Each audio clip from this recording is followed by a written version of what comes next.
Alright, hey, what's up, guys? So Kirk just released um, a video, hour and almost 2 hour long video. Like he went over a few things. I kind of want to just like watch it and react to it at the same time, and it's going to be a little unorthodox of me to react to something that I haven't watched yet. But I don't know, just in a weird mood. I got some free time tonight, and I was like, I figured I'll just play a game, kind of like what Kirk did one day, where he played World of Warcraft while talking about things.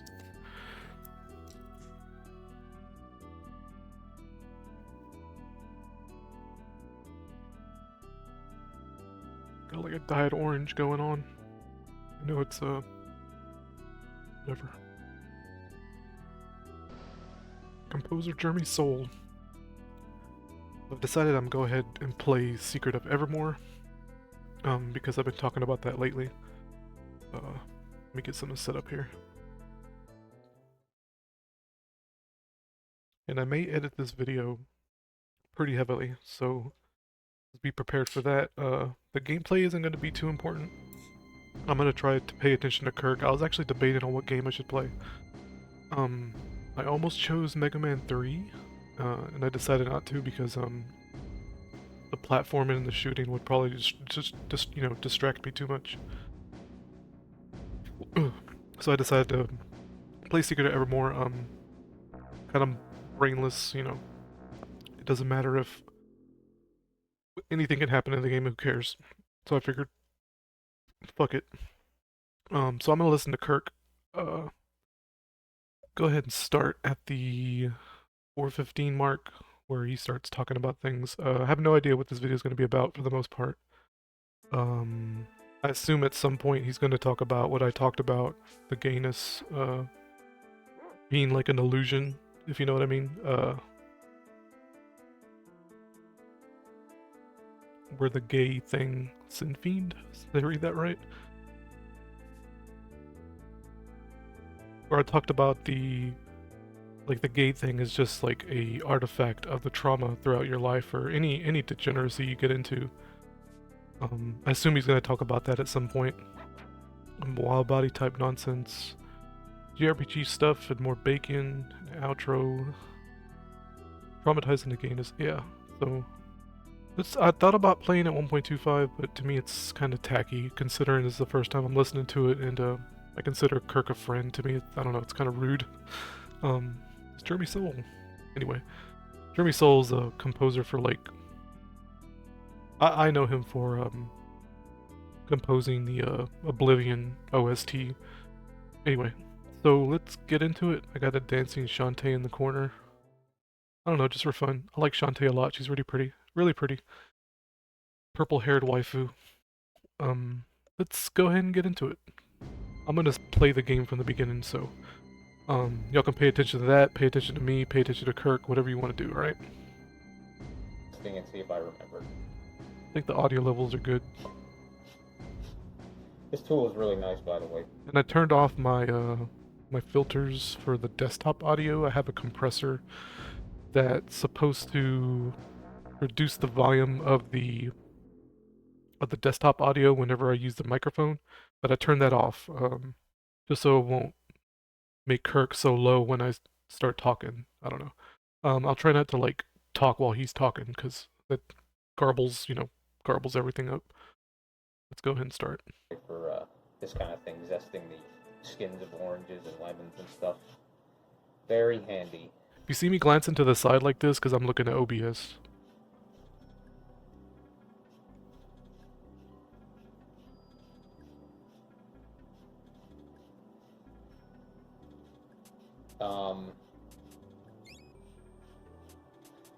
Yeah, I guess that's one thing I was going to talk about. It wasn't the main thing I was thinking of talking about, but it just kind of came to mind somewhat recently. But this might be weird to kind of like communicate in a way that is like somewhat understandable, I guess. But somebody like that one channel that I watch, that's that talks about a lot of stuff similar to Matt. I know Rudy, you know the channel because I've seen you. Believe I've seen you comment on it at least Yeah, once. Um, kitty. but the guy Danny, And by the way, real quick, this game starts with a cat, just like The Wizard of Oz. Isn't that fun?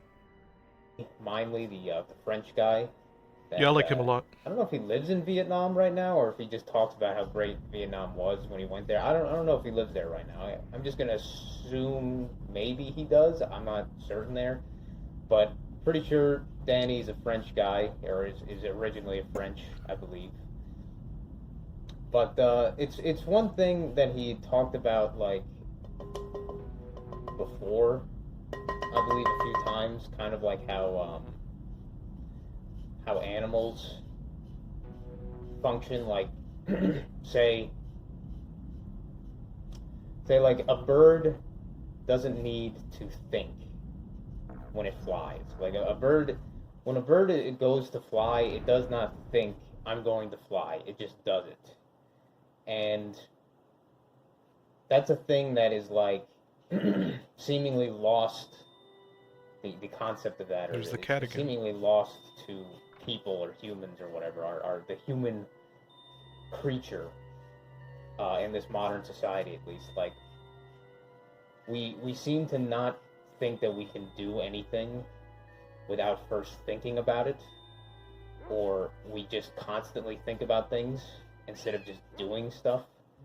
Um, and just in general, just like our thoughts kind of being to our detriment rather than to our benefit. Like we like how the science or whatever you want to fucking call that bullshit, the society and the science tries to tell us that we are essentially our thoughts. Like we are the brain. We are the brain. We are the thoughts. Everything we do is based around those thoughts. Like if we didn't have the brain, if we didn't have the thoughts, we wouldn't even like really exist in essence. Like we wouldn't exist, kind of shit.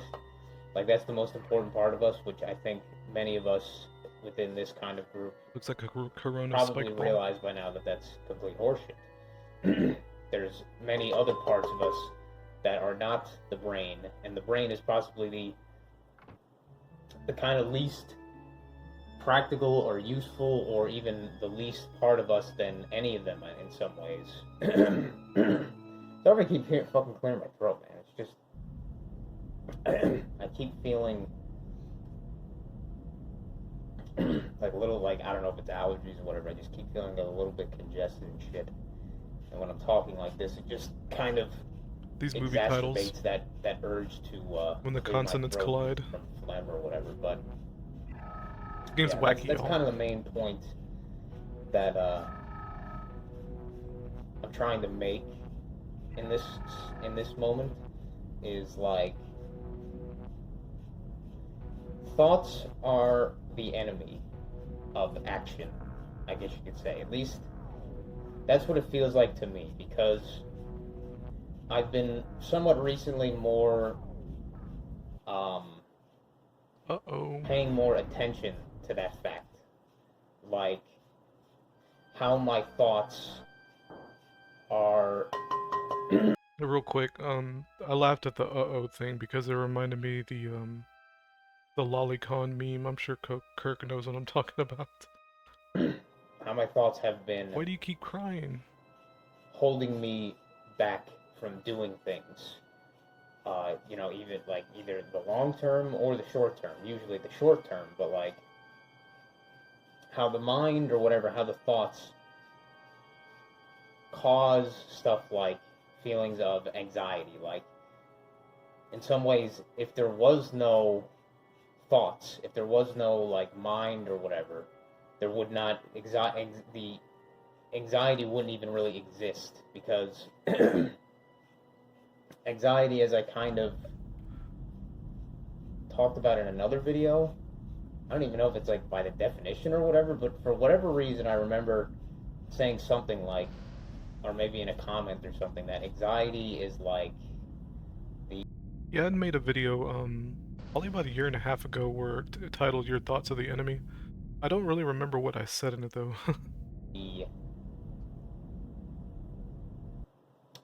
Anxiety is like trying to. Anxiety is like trying to live. Yeah, maybe that's how. Anxiety is like trying to live. You know how we live only in the moment to in a way? Like there's people that try to live in the past, and there's people that live in the moment. But then I would say that anxiety is basically people that is basically trying to live in the future in a way. Is that you Yeah, are anxious your about the future. mind is constantly thinking about the what ifs. The what ifs. Like if you if you do something, uh, what will be the future consequence of doing something like that, or not doing something, or whatever. Just the constant nagging thought that causes eventually like feelings of emotional distress, um, even like physical distress, like stuff like people having anxiety attacks or whatever. But the constant trying to live in the future and thinking of the what ifs. And Yeah, I like to word it as having anxiety. Anxiety is like involves the future, and depression involves the past. Is how I like to think about it. in most cases being how would you say taken being what's the word Vote 7, y'all. being dis Get making hype. giving yourself a disadvantage. You're disadvantaging yourself, hindering yourself from doing those things that you want to do Yeah, you're not living because in of the present. these thoughts, these oh, man, wrist is starting to hurt already. Just holding the orange. Uh, just having these thoughts of like the what ifs and the potentially bad things or whatever that the potentially bad things or whatever that might happen from doing something or whatever. Like, let's just say, for example, me feeling anxiety just trying to even go to sleep sometimes, thinking about something that I have planned to do tomorrow. Like, say, if I wanted to do like cooking or baking or some shit, I'll be often thinking while trying to sleep, or even just like before I go to sleep while I'm just sitting around, I'll be thinking about um, how how much work I'll have to do, or how like little things that I'll have to do beforehand that'll be like annoying, and then it'll make me feel like, oh, I wish I wasn't trying to do this thing or whatever, because it, it'll be annoying, and it'll be more work than I want it to be, or some shit like that. Those thoughts, those invasive thoughts or whatever, are the main reason that I would ever feel any like trouble, say, trying to sleep or trying to do something, or even just little things, like little tasks. Like, say, I'll be sitting in my chair, like listening to music or some bullshit, or listening to some videos, and I'll be like, it's almost, like what time it is. Say it'll be like 8 p.m. or some shit, and I'll be like, well, I gotta put out the trash for tomorrow or something, but I don't feel like getting up Yeah. and doing that right now. But then I'll be thinking about that thing, like, oh, it'll be annoying, it'll have to drag it out there, it might be wet outside and shit, and then my shoes will get dirty. Whatever, stupid little things will just be causing me The to hell? worry about doing certain, like, tasks. Or, say, like, even stuff like when I'm doing coding or some shit, I'll be thinking while I'm not even doing that, oh shit, this is gonna suck. Like, how am I gonna figure out how to do this thing that I want to do or some shit? Like, it's gonna be really fucked up. I'm gonna be procrastinating. All these stupid, invasive fucking thoughts that literally do nothing to that literally do nothing to help you in whatever task that you plan on doing, or whatever things you want to do, or goals you want to pursue. uh, from every facet, both the tiny, completely mundane bullshit, like little bullshit, like putting out the trash, to the big things like, oh, you know what, I'm gonna move out and do something, or I'm gonna have kids, or I'm gonna start a family, or I'm gonna have this different career, or work at this different That's thing, or like the start a societal company, conditioning, to the isn't it? big things like that. Just uh, the mind being the source of these um, these invasive thoughts, the mind constantly trying to live in the future instead of live in the moment, thinking about the what ifs and worrying about the potential consequences of whatever, of anything, instead of just doing it, is constantly your, from my, if at least from my perspective, is constantly your enemy, is constantly trying to hold you back to some extent. Maybe it's not, well, maybe it is. I don't know. Maybe that's how it's designed on purpose, but Yep. it's constantly To trying to me, it's the hold you back, bottleneck. giving you resistance. Like the intellect. Like that's all But then when you intellectual. actually, like, obviously go and do that thing, like, you physically say, all right, fuck it. You just go and do it. Like, say when I go and The dog I'm will probably thinking about die. taking a shower, and then I'm thinking about, oh, I don't feel like doing this. But then when you finally get the willpower or whatever, and just get up and start doing that thing, doing the actual action of it, then you realize after doing it, and while doing it, oh, you know what, this really, I worried about nothing. This is like, this doesn't take as much time as I felt like I thought it would, or it doesn't feel as much effort as I thought it would take. Putting out the trash, whatever, doing whatever, anything. As soon as you start doing it, and the kind of anxiety goes away. And this can be seen as I said with like anything, even shit like people thinking about um, I don't know, taking a test at school, or asking a girl out, or whatever, asking a friend to go somewhere, or calling somebody on the phone because you need to do something, you need to schedule something or some shit. I know that comes from like stuff like social anxiety, but it's the same thing. Um, all these thoughts are there to hold you back more than anything. Like the brain, the center of the thoughts is, in a way, kind of like the ultimate, like, enemy of ourselves, like, of our goals, our goals and our things that we want to do and achieve here, I guess, is the ultimate enemy, is that it's the mind, the brain, the thoughts. And I know it's probably not very, like, a revolutionary thing. We've already, many of us have already talked about uh, ad nauseum stuff like that. Um, but it was just something that I specifically observed. I've been paying more attention to, just seeing, like, That's good. um, If only how everybody on the planet I did would be that. thinking about doing something, and it would just always smell very nice. But I would just always be being feeling held back by the constant nagging thoughts of the what ifs and the things like that. But then when you actually just go and do it, it, like, the worry kind of just goes away, and the stupid, meaningless Nice. anxiety and thoughts kind of go away, because you realize, it's like, it's not that difficult to That do fight's whatever. harder than It's it not looks. that bad.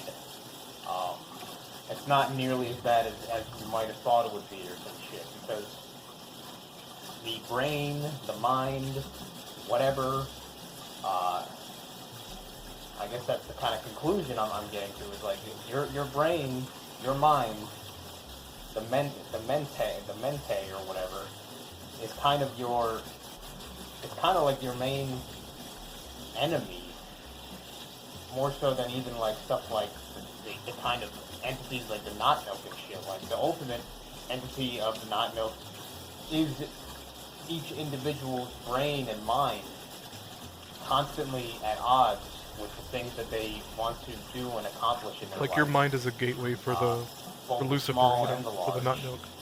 Small, medium, and large, everything. Um,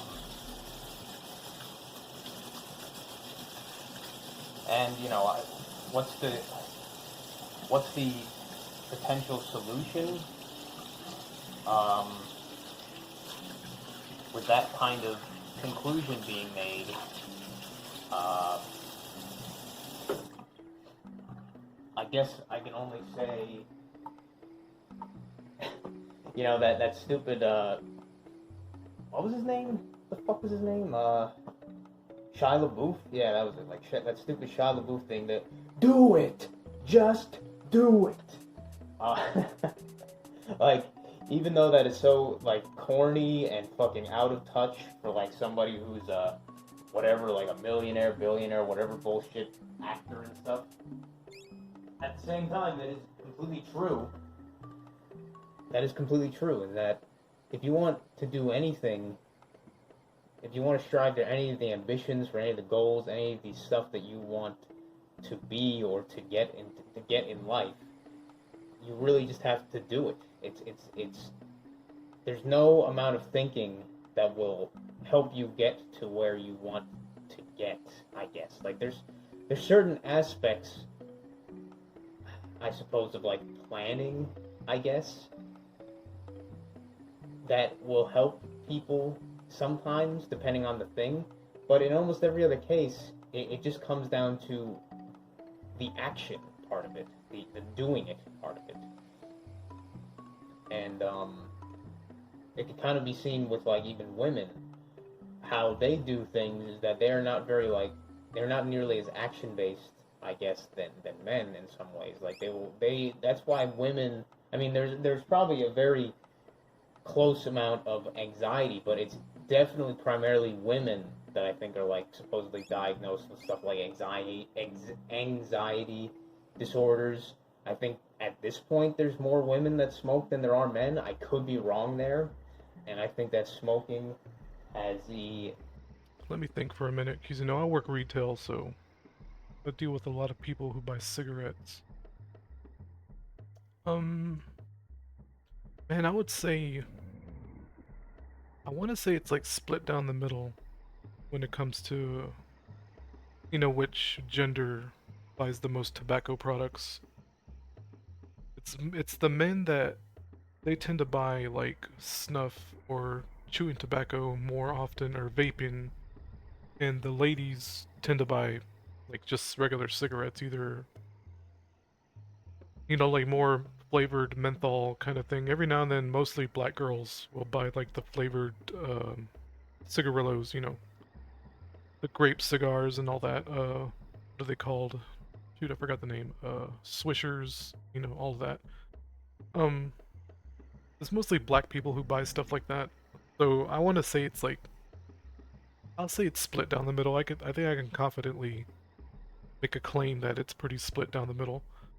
At least where I'm from, red state, Louisiana's Northeast Louisiana location. um, direct correlation kind of with like anxiety. Like people that are more anxious than others generally smoke, and I think the nicotine addiction actually just makes that anxiety worse, kind of like with like painkillers and shit. In the end, but I think the initial reason that they might smoke, one of them at least, is feelings of anxiety, and then them feeling calmed by the nicotine when they actually do smoke. Um,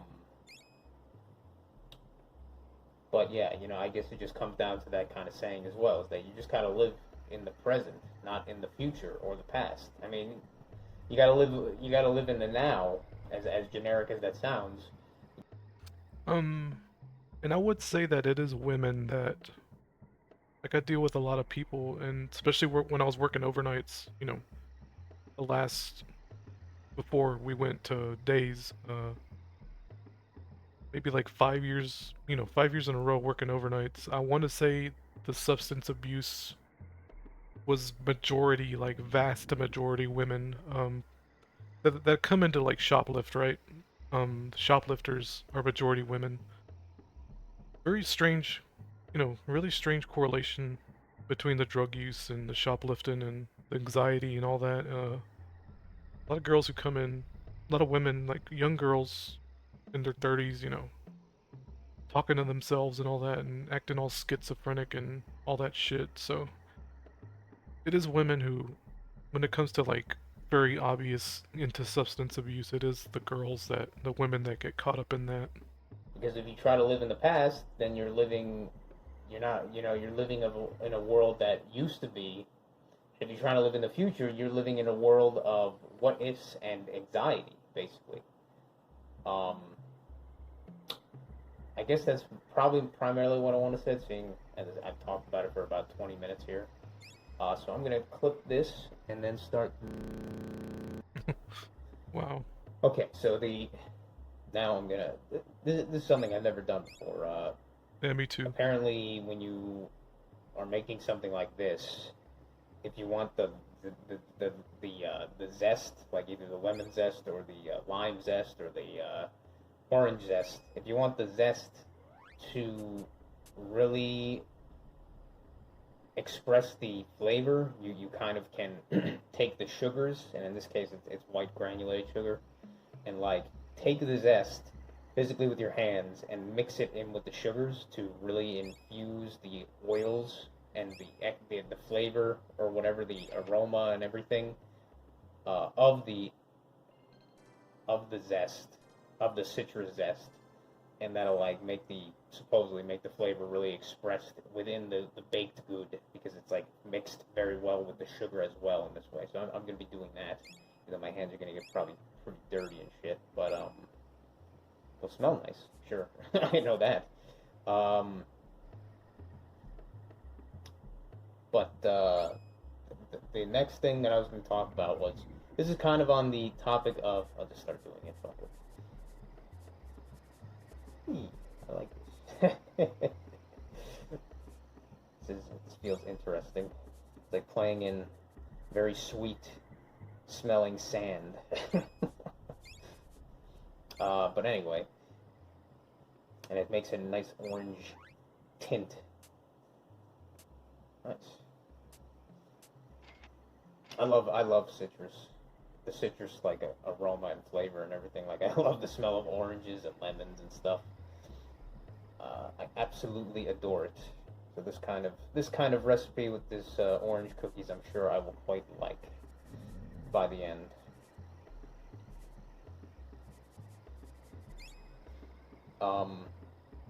But yeah, the thing I wanted to talk about next was, so that stuff that I talked about with the in my last video, where I was talking about more like the monetizing yourself kind of concept and shit.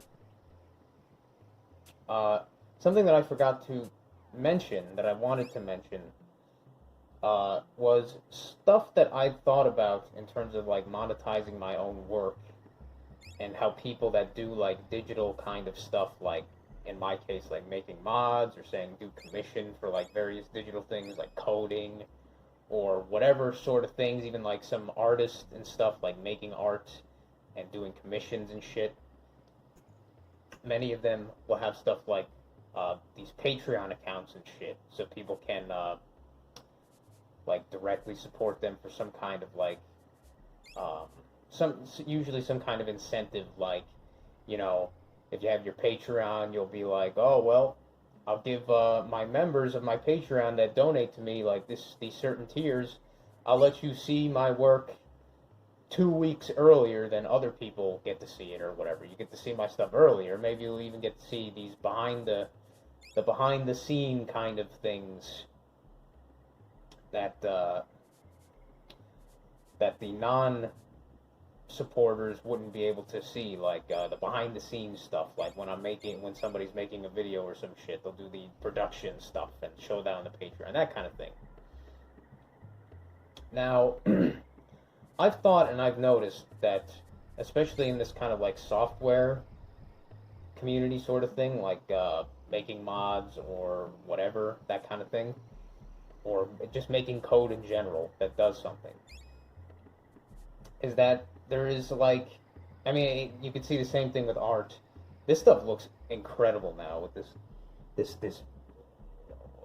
orangey yellow tinted Where the fuck's the exit? I white sugar. It just looks awesome. think It's it's to the like east. it just looks really neat now when I it's haven't played this game in been a very long time. tinted this color from like the natural orange zest and shit. That's very cool. But there'll be these people Yep. that are very open to sharing their stuff, but then there'll be other people that are very, very what's the word? Like they'll hoard their stuff. They'll hoard either their knowledge or Hmm. their work, and they're very at least I would call it very insecure about their stuff and like people using their stuff potentially or quote unquote stealing their stuff they think, or the fact that they're just thinking that they won't be able to support themselves if they give their stuff out freely without some kind of transaction in between. Like, somebody will have to pay. Like people that have like paid mods or some shit. Um, they might not allow anybody to freely access their mods or something like that because they feel like if they don't do that, then they won't be able to support themselves or some shit.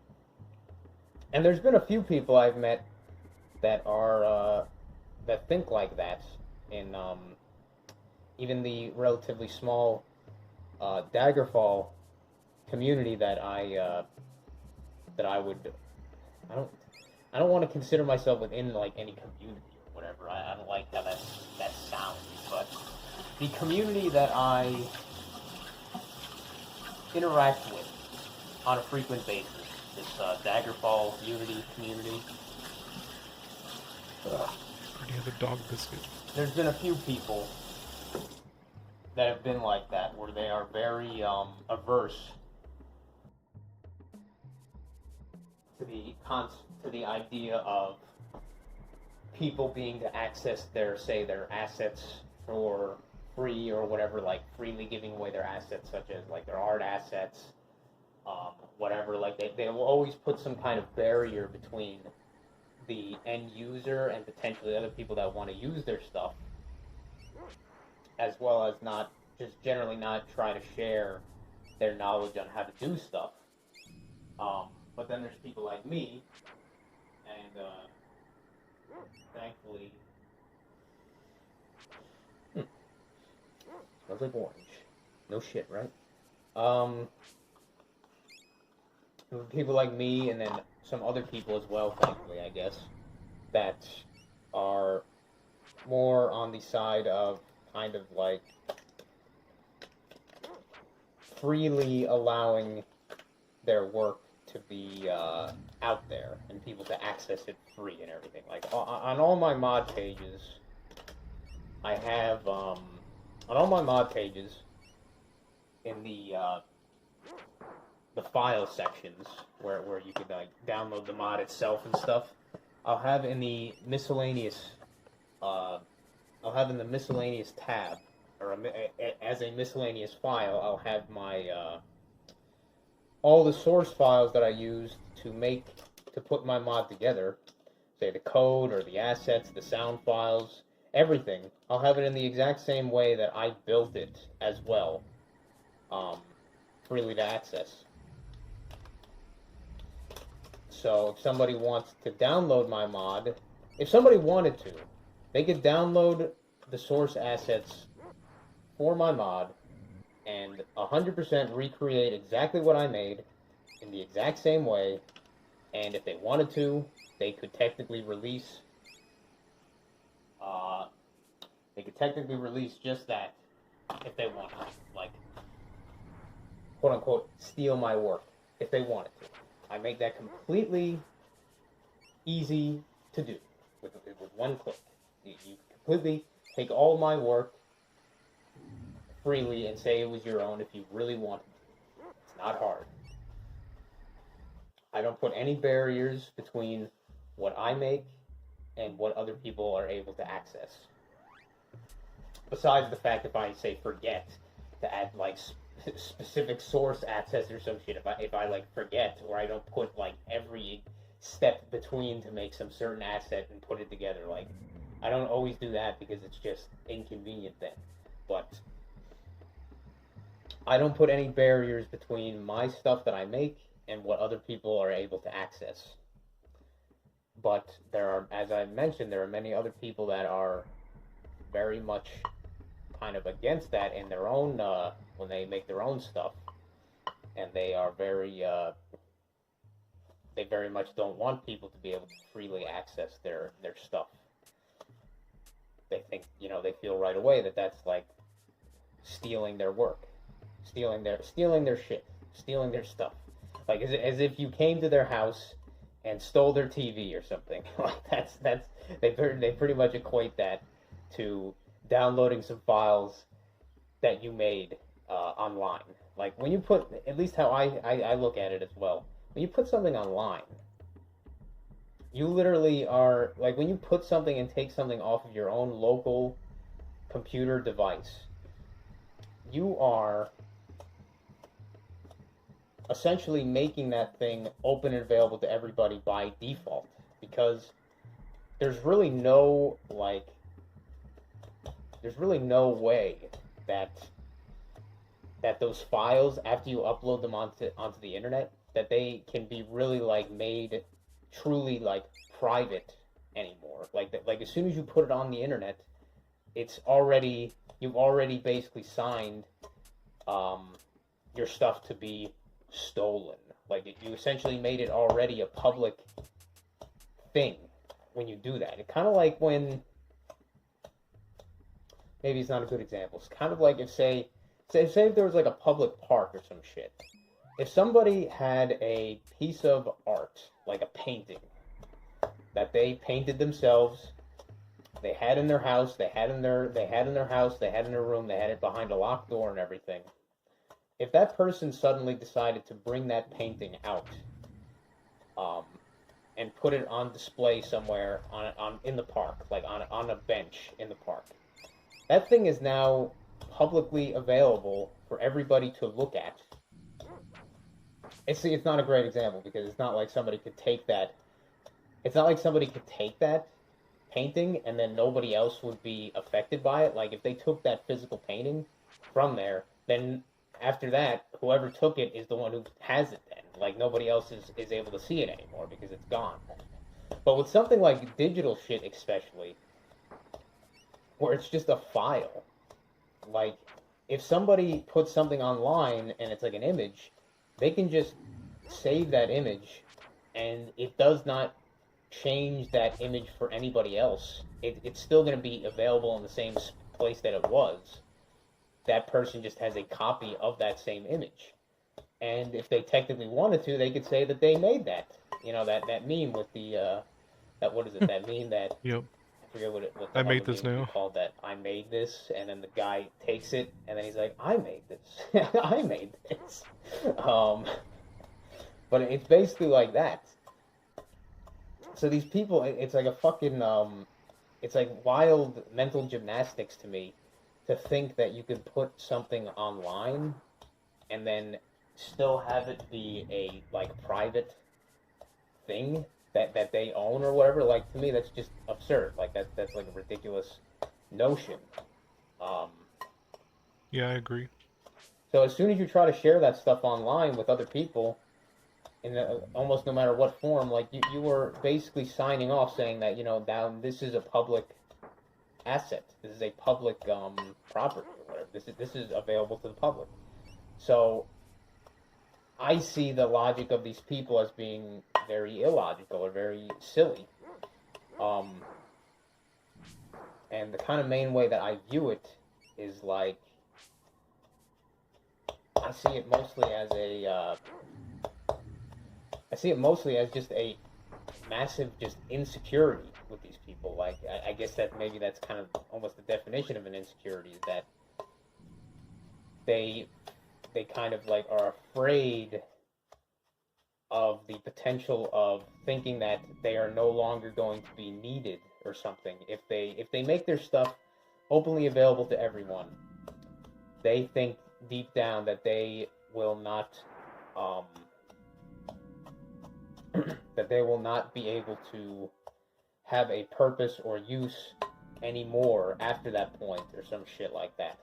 So to to obfuscate that from other people is them trying to help secure their own continued existence or whatever, their own continued usefulness and utility within whatever like sphere that they're in, I guess. It's kind of like the people that, I mean, I guess that's obviously what's happening in that case. It's kind of like the people that uh, say at a job or whatever, they start being told to train people, but those people that they're training are actually just going to be their replacements. Like this supposedly happened to my uncle or whatever when he worked at this place. Is that after some point he was being told to train like these new guys, but then he kind of learned that eventually him training those new guys weren't like just new guys that were going to be added to the team. They were new guys that they were training their own replacements. So that's kind of like a metaphor or analogy to what I'm kind of like saying, that these people feel this weird insecurity. I think is a weird insecurity. Um, Thinking they're not going to be like seen as useful anymore, and then they're not going to be able to support themselves, I guess, due to no longer having that perceived utility or some shit. Um, or the fact that they think people are going to steal their stuff. To me, it's a very, like, I'm a cynical person. Like, I think we all know this by now. At least I've mentioned it so many times in so many of my other videos. I'm a very pessimistic, cynical person. Like, in terms of the way that I view certain things or whatever, and how I kind of, when I'm thinking of doing certain things or planning certain things, I think in a very pessimistic, cynical kind of way. Um, but I think that even I am not nearly as cynical as these people that think that like 66 HP. everybody is out there to steal their work or some shit like that. Everybody's out to get them. Everybody's out to fuck them over and stuff. Like, I think that is like crazy in comparison, in cynicalness. I was in the art world. The cartoon adult fan base world online community for, let me think, easily, so around 2013, so around 7 to 8 years, and I met all kinds of wacky people. I never really got this impression that my art would be stolen. The worst that's ever happened to me was people kind of uploading my stuff from, what's that website called? Tumblr.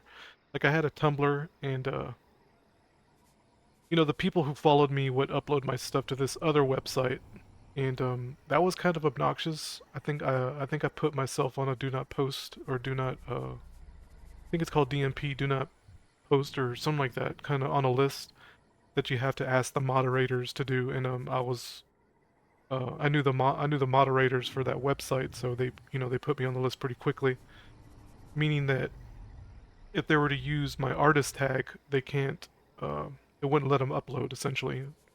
And there's ways to circumvent that, right? So it's not really that big of a deal.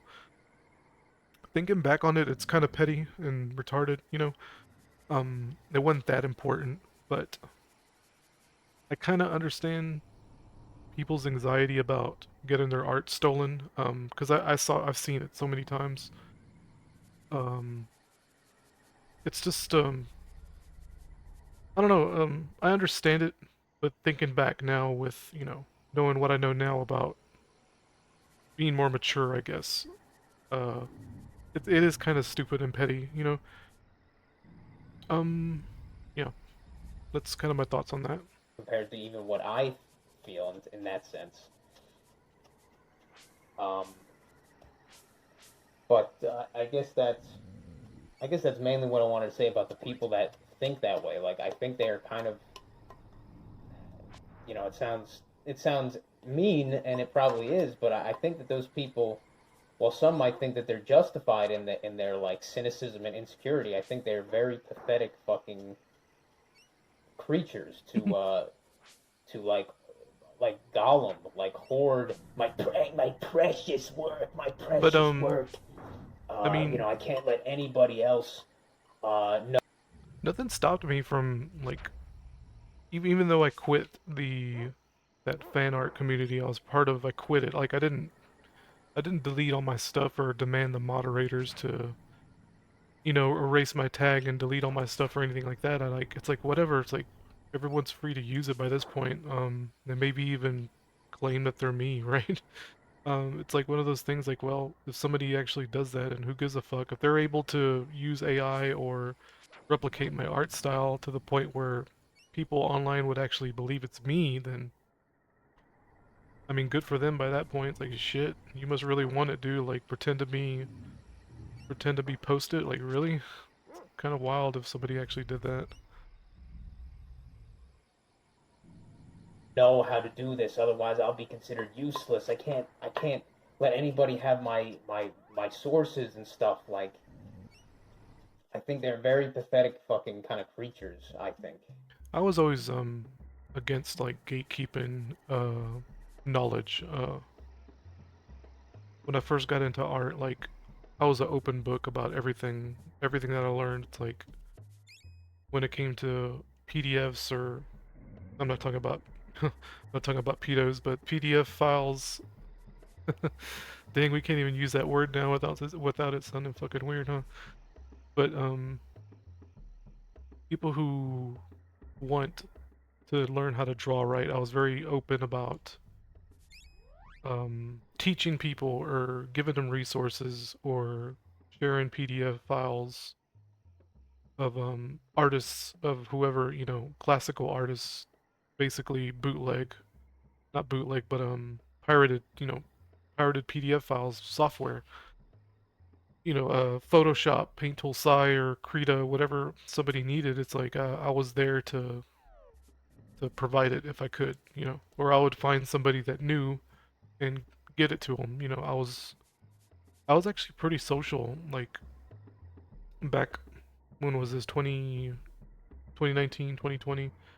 I was pretty open socially with making friends and acquaintances and getting people in the art Discord chat and all that and just making having connections and I threw all that away shortly after I forgave my mother. It was the craziest thing because like over time I just stopped like when I say over time I mean like 3 or 4 months after forgiving my mother. Like yeah, it was April, like I think right before or a little bit after CV hit in 2020.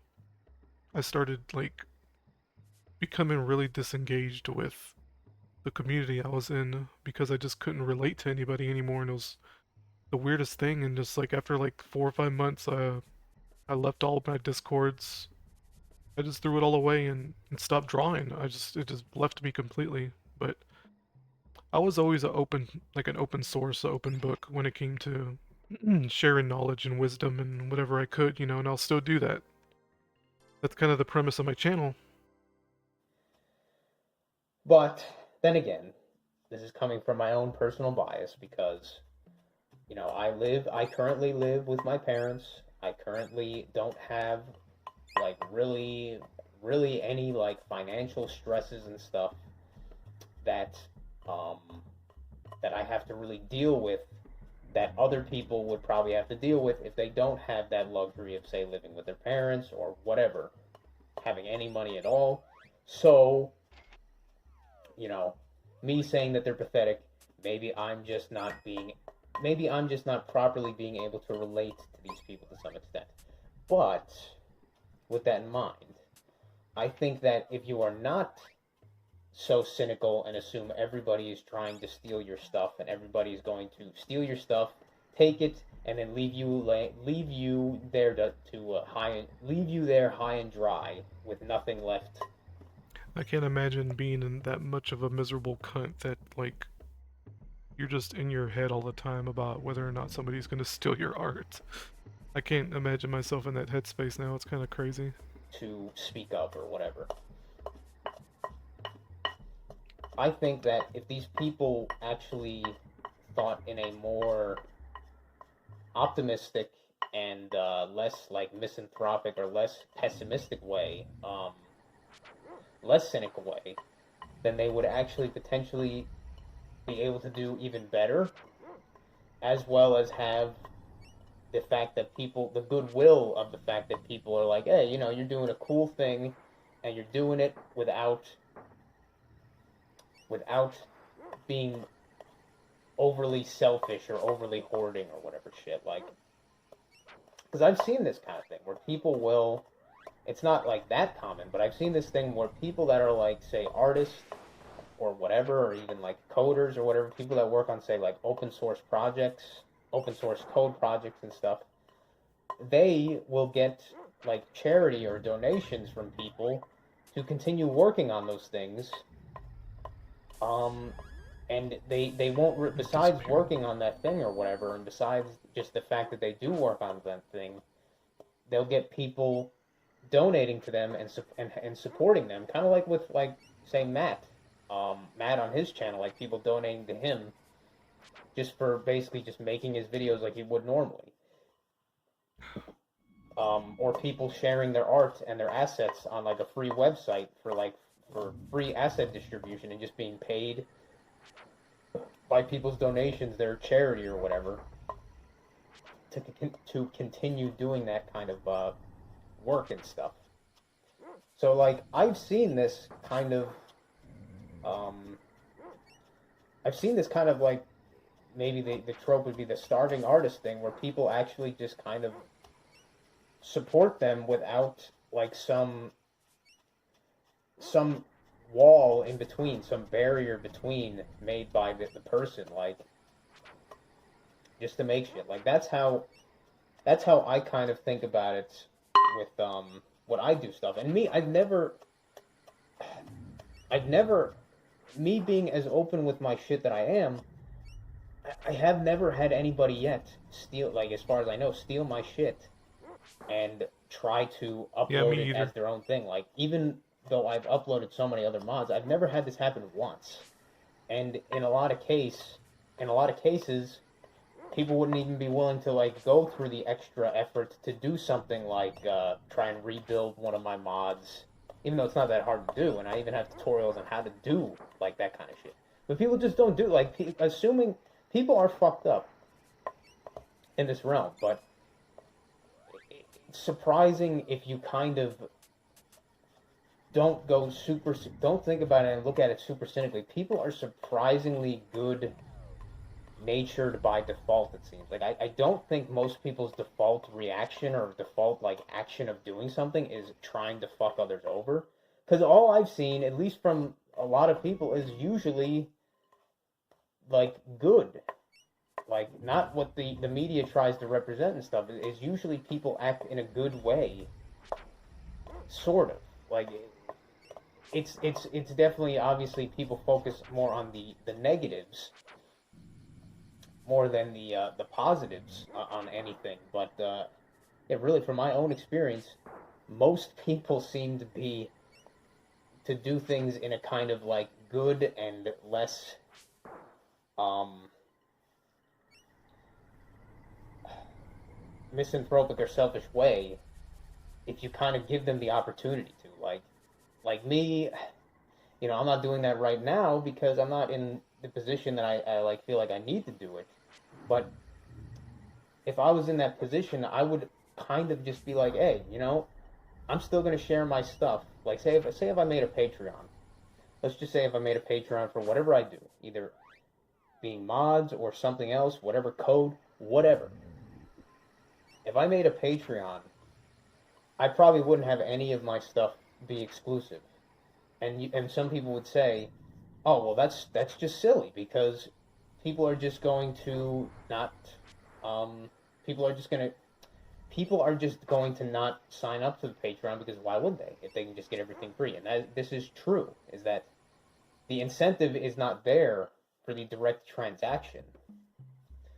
But I believe if you just have, how this reality works, if you just have, I feel like we've talked about this before. We definitely have, like how just if you have faith, the reality will support you. The reality Yeah. will sustain you to some extent. The reality will keep you afloat if you just have enough faith in the fact that it will do that. It won't let you like drown completely. That's I don't know. That's just how I feel, and I think that the same kind of thing applies for just having faith in people being good natured or whatever. People having better intentions than bad intentions. People are more likely to give than to steal. I would say that. I think that's much. I don't even think that's necessarily just the programming of society and stuff. I think that's just how people are. And that's probably very sounds very weird coming from a very generally cynical person like me. I think people are much more by default willing to do good and selfless acts than they are to do quote unquote selfish and evil or immoral acts or whatever, I guess. um that's just what I wanted to talk about on that. I think I mostly said what I wanted to say on that.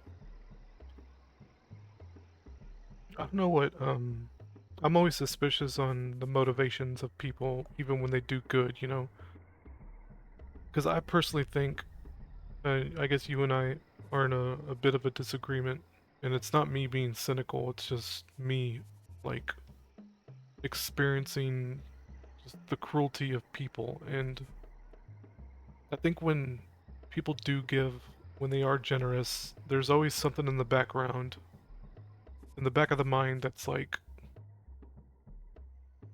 almost like they believe in karma or something to that, something like that, something to that effect, where it's like they figure if they do something good for somebody, they'll have some kind of karmic payback, or if they do something bad, they'll have some kind of karmic payback. I think in the back of everybody's mind, especially, actually no, I was about to say in the Western world, but I think all over the world, there's this idea of karmic pushback, and this is why, for the most part, I make a claim that most people, a majority, vast majority of people are evil and selfish and self-motivated and all of that. Because even when they do good, it's like to me, there's no free will, okay? When they do good, they're not doing good because they want to do good. They're doing something that's like preconditioned. Like, you see, like, to help an old lady cross the street, for instance, like, just to give the dumb example, where see the old lady crossing this that's having trouble, I don't know, putting a 24 pack of water in her basket or in her car, and this is, I think men do this way more than women do, but they'll have the impulse to get up and help them, right? Or offer some kind of assistance. Um, but it's like, I don't know. I'll have to think about it because I think it's more of a conditioned response than anything. Uh, and like I'm saying, it's like it's maybe that's cynical. That's like too much cynicism, not enough optimism. Um, because I don't know.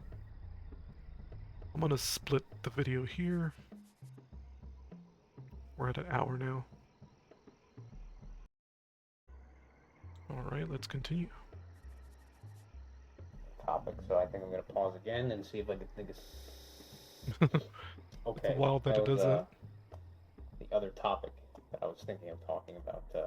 I just cracked 2 eggs in this, but that's all that changed since the last since I did that cut. But In case y'all are wondering what I'm doing, I'm grinding. I'm grinding for this currency here. Here, I'll show y'all. Um, wrong thing. This currency, this talon. I can't point at the screen, but these little talons on the left that says 79. That's the currency for this area, and I'm just grinding that. I'm trying to get fully equipped. Essentially, I was just buying some items that I needed to cast spells. In case y'all are wondering why I keep doing the same thing over and over. but yeah, you mentioned in your last video, Rudy, about Okay, he's talking to me.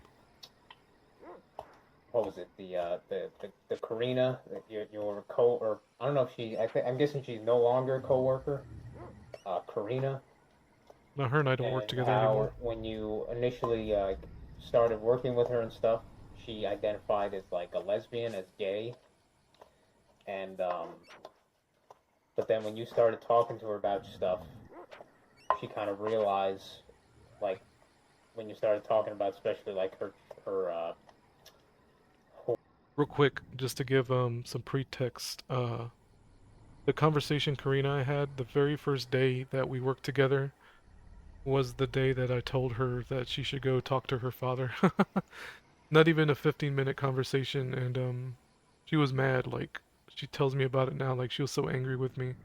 She's grateful now, and she's in retrospect, it's silly that how angry she was, but that was a 15-minute conversation with her, and completely like changed her perspective on the way life is. You know, it's so wild that that's all it takes. Like she when her and I talk, she's just always so grateful that she keeps saying like she's so grateful that I stepped in and confronted her, you know, showed her the mirror. It's just funny like that. Like life is really funny like that.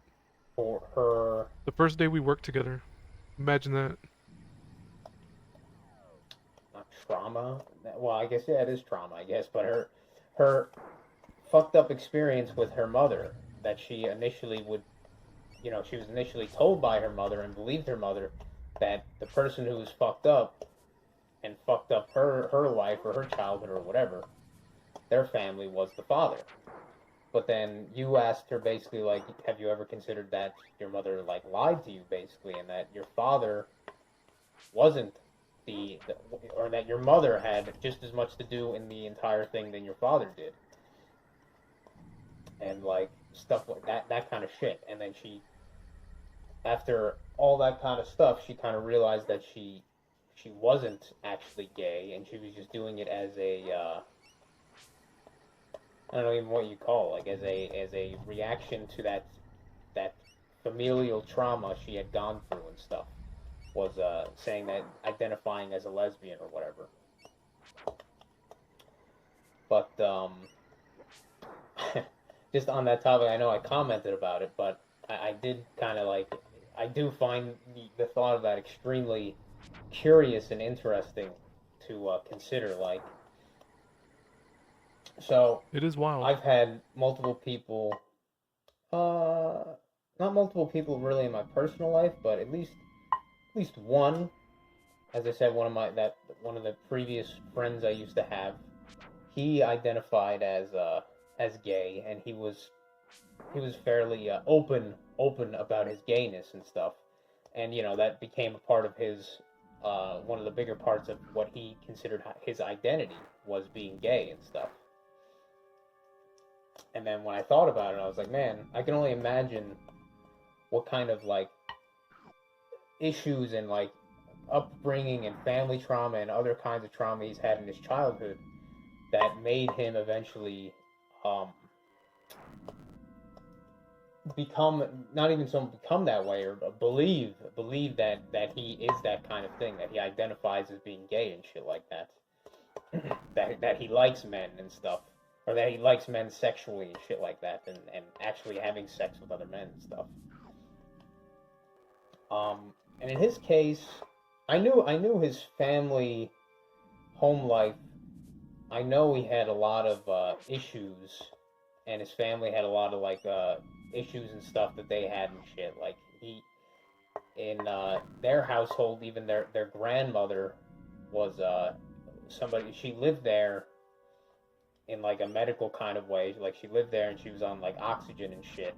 But she lived with him, and he really didn't like her, because all she would do is just kind of sit there and like stare at people if they would come into the house and stuff. Like she'd be watching just TV, and she'd just be sitting there on her chair, just staring at people, and like just being like to him like a fucking weird like creepy nuisance, and a deterrent to people that he wanted in his life, I guess, like friends and shit.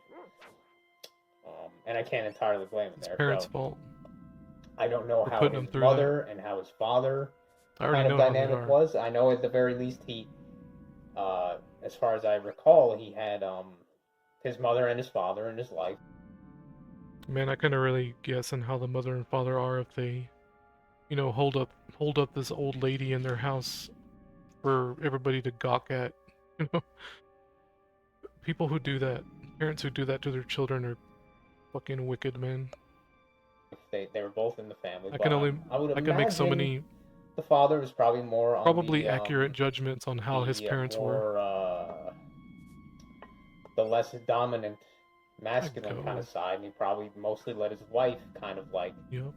be the matriarch or lead the family in that sense, I guess. That's what I'd imagine. And I know he's told me about he's had like other traumatic experiences when he was younger, but I would imagine a lot of it comes down to family, even though I didn't really see exactly what was going on and I wasn't like perceiving it exactly when I was there, but I could see that something was off. So I'd imagine that was probably the biggest part of the fact that he started identifying as gay and shit. Oh yeah. Um, Resentment for the mother is a big part of that. and then there's other people like that dude, that game developer Tim. A lot of times, homosexuality is like an attempt to get away from the feminine, And in this weird way, they end up embracing the feminine. It's fucking crazy. Kane that a few years ago or whatever, like a couple years back, started making videos on his channel and shit, talking about like game dev stuff and how he's like semi-retired from it and shit. He just does like mostly consulting for other companies now when making games. But he's brought up the fact that he um identifies as gay or whatever. Like he says, "Oh, I need to use the scale now." I don't know. It's a number of things, really. I've talked about it before, where a lot of these dudes are predators, who just who enjoy the attention from females. Like attention is energy. It's not necessarily about the sex, but where they'll trick females into letting them in their circles, And I don't know what these people. I don't know them, so I can't tell you. But that's usually how it goes. Orange Or juice. resentment for the Squeeze mother, the or orange resentment for juice. the father. It's always the same bullshit. But that he identifies as gay and shit. In Karina's case, it was more along the lines of, from what she tells me, her first memory of, like, this idea of homosexuality, where I think one of her aunts, said something along the lines of, there's this thing called being gay where two girls can like each other, and, and other things that went on that's way too personal, I'm not gonna get into, and that's where the idea first creeped into her head. That's when Satan first, Lucifer, like thoughts of the enemy. Like Kirk said in the beginning of the video, it's like, oh, it's okay to hook up with other girls, right? And she may even got attention from that for all I know. But she's talked about it before with me plenty of times, and she's very open about it. So I know she don't mind if I talk about this stuff. And I can only imagine. I almost have a better picture. Almost have a better picture about him than I do my other friend. Weirdly enough, in this sense, because whenever this guy Tim Kaine has talked about um, stuff like his family and stuff, he's almost never mentioned a father. Yeah. He's almost maybe I could be incorrect, but he always mentions stuff about his mother. He always mentions stuff about his Mommy mother worship. and how she treated him and like how she was a good mother and all that kind of stuff and what she Isn't did and all that stuff. that funny? I called it. And like I said, I don't recall him I may mentioning have the to look mother, up a and map. I don't know if he's mentioned if they were separated. They were separated, the mother and the father, or if the father was just so absent generally that the only interaction he ever really had was mostly with the mother, a mama's boy in that sense. And just the way that he's talked about her makes me think similar to say someone like the guy Kristoff or whatever, where he seemed to be so adamant on defending women or defending his mother and shit like that whenever you kind of brought up some of that stuff. Yep. And I'm guessing Tim Kaine would be the same kind of way if you kind of like poked him about it, like, so how was your mother and shit? And I'm guessing that she was way too overbearing, or way too overbearing of a mother, and she was way too um, present in his life, way too what the hell would the word be? Way too involved, way too in a sense, like, oh, helicopter parent or whatever, or that kind of thing. So I'm guessing that's probably why Tim Kaine identifies as gay or became gay or whatever. I'm guessing the fact that his mother never kind of let him be a man, or never let him go out of her influence. I'm guessing that was the trauma, probably, that just that I'm able to glean from what I've kind of like heard from his stuff.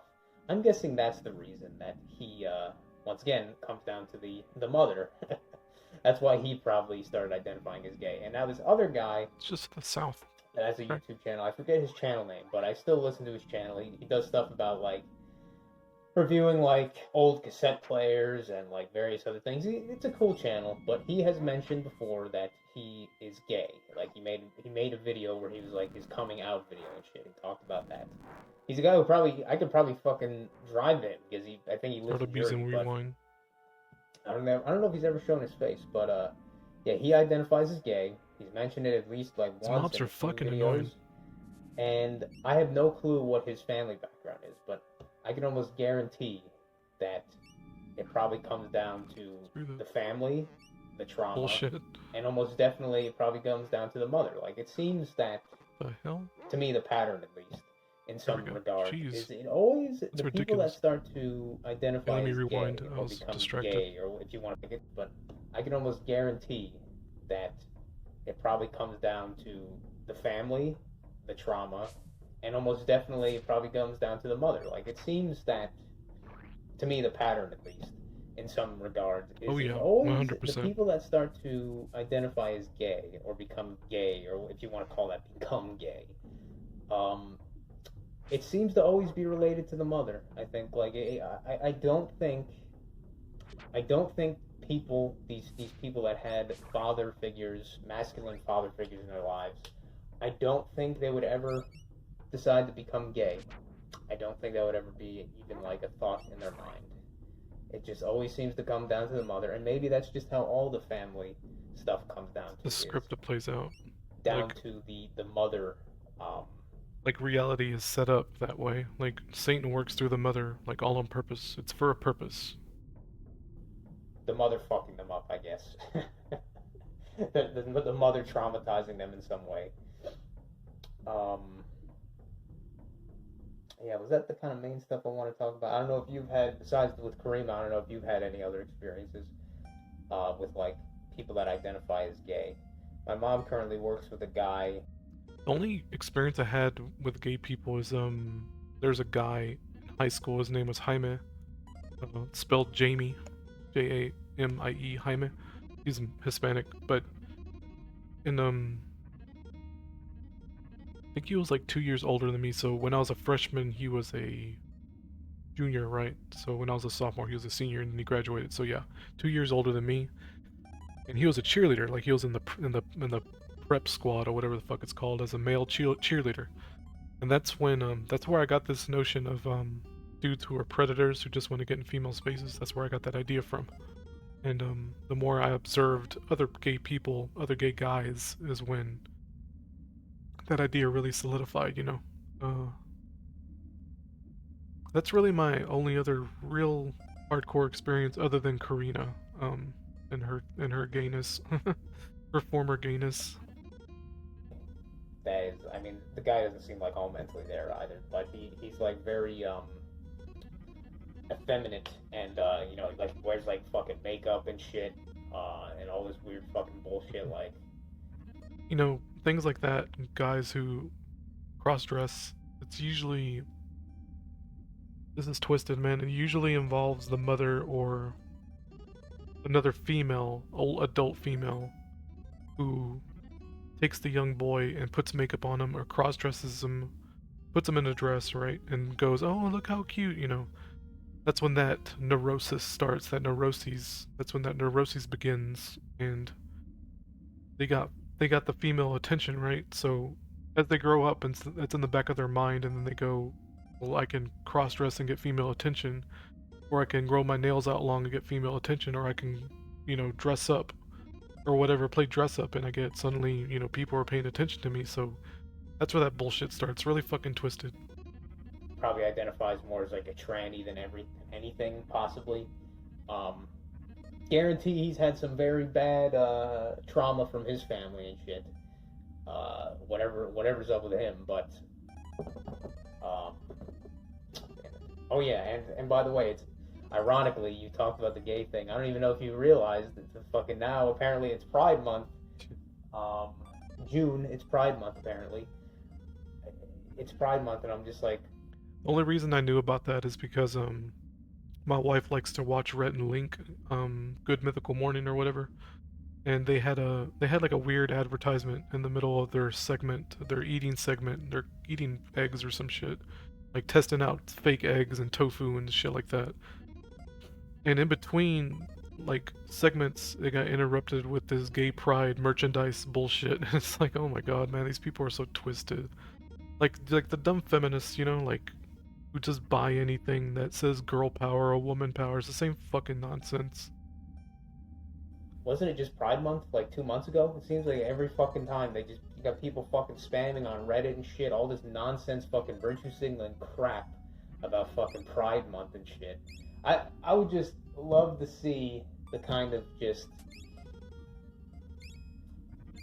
I don't know, just like a breakdown of just like how fucked up these people are that they get involved with this like Pride Month stuff and how they think that they're kind of trauma from becoming gay because you, as I mentioned in the comment, as I realize now, you don't become you're not born gay. That's download bullshit from Not Milk. That you're never born. There is no born gay people.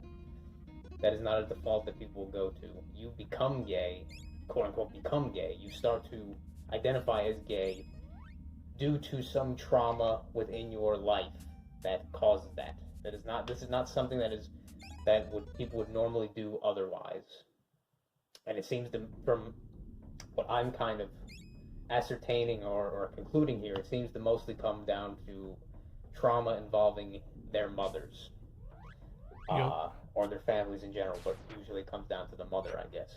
Kind of makes me surprised that my mom's side and my dad's side family, I don't think any of their direct children, like my aunts or uncles, I don't think any of them have ever identified as like gay or anything. So I kind of wonder what the specific circumstances are where people start to identify as gay in that sense. Because the way that my mom's side had so much trauma and shit, the fact that none of them seem to identify as gay, I think is very curious. It's very curious. But then you have other people that do. It's interesting. Um, okay, I think I'm gonna juice these oranges and then possibly think of something else to talk about. If not, then well, okay. I'll see if I can think of anything else to talk about. Otherwise, I'll make a little outro. Okay. It makes me giggle every time.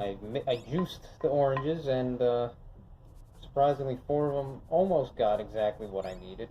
Almost. I needed to add a little bit of water to get the rest of it, but not too bad. Fucking surprisingly, man, juicing oranges can be really goddamn like fucking messy. Fucking it leaves so much fucking shit all around and pulp and stuff that you gotta deal with and stuff. But yeah, I guess probably one of the last things is probably just gonna be a bunch of like miscellaneous stuff I just have kind of thought about.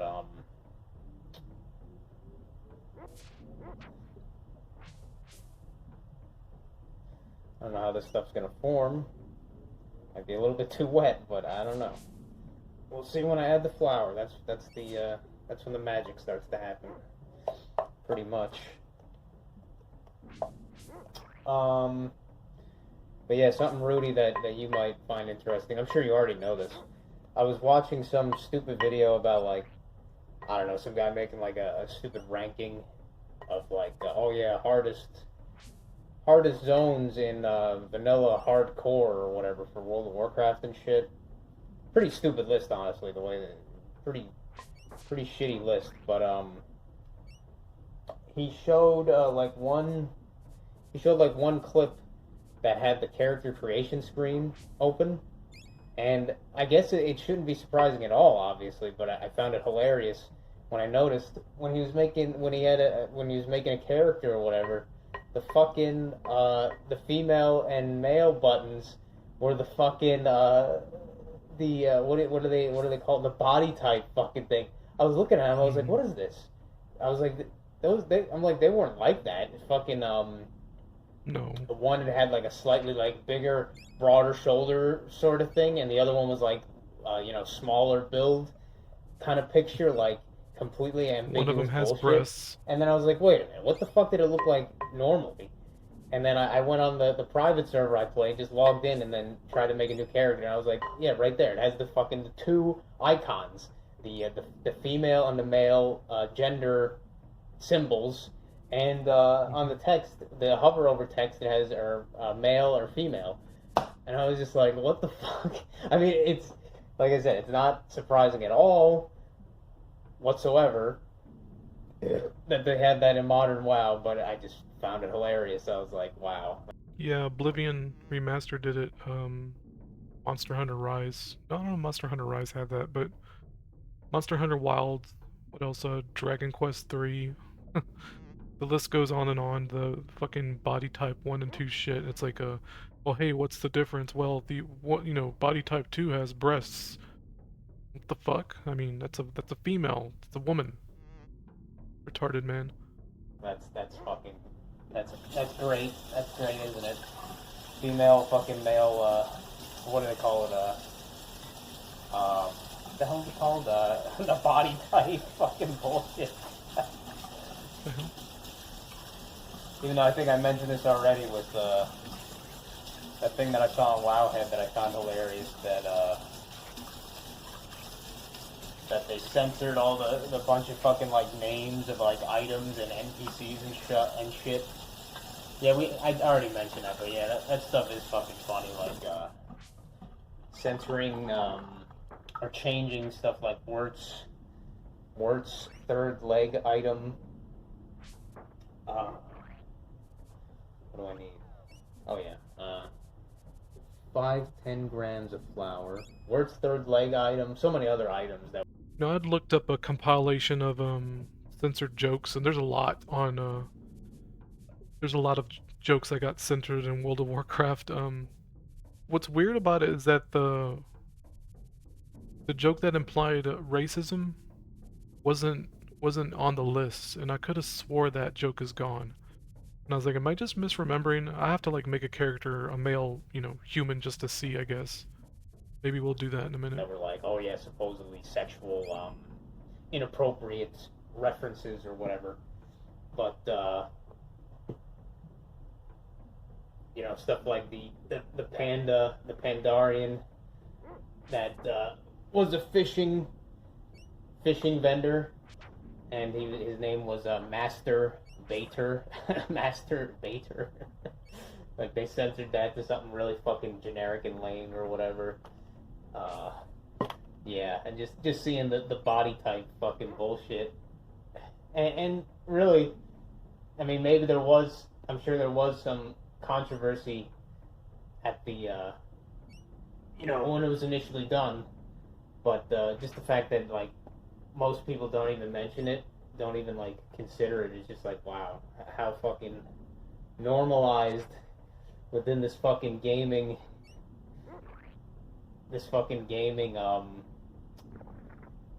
whatever you want to call it, this fucking gaming sphere, that shit is now. It's to the point where it's like we don't want to offend anybody. It's fucking ridiculous. You might as well just have a box floated in the middle of the screen. And you move the box to the right and you win. Just have a I win button. I'm sure somebody be offended by that too. Oh, you can what was it, Oh, what is it? promoting competitiveness or some bullshit. Baking powder and salt. Forgot how much this place fucking sucked. Powder and salt. These white So dragon skeleton bitches normally fucking. when I'd be doing I'm stuff just not like gonna be this, able to kill one because they have a lot of HP and they're hard to hit, so it's like whatever. uh, normally when I'd be doing stuff like this, it wouldn't take as long as it is right here. I mean, it always takes me a while to do shit like this. Way longer than I would, yeah, I'll say that's probably like a tablespoon and a half, probably. Maybe more. It's probably like 2 tablespoons that's left in there.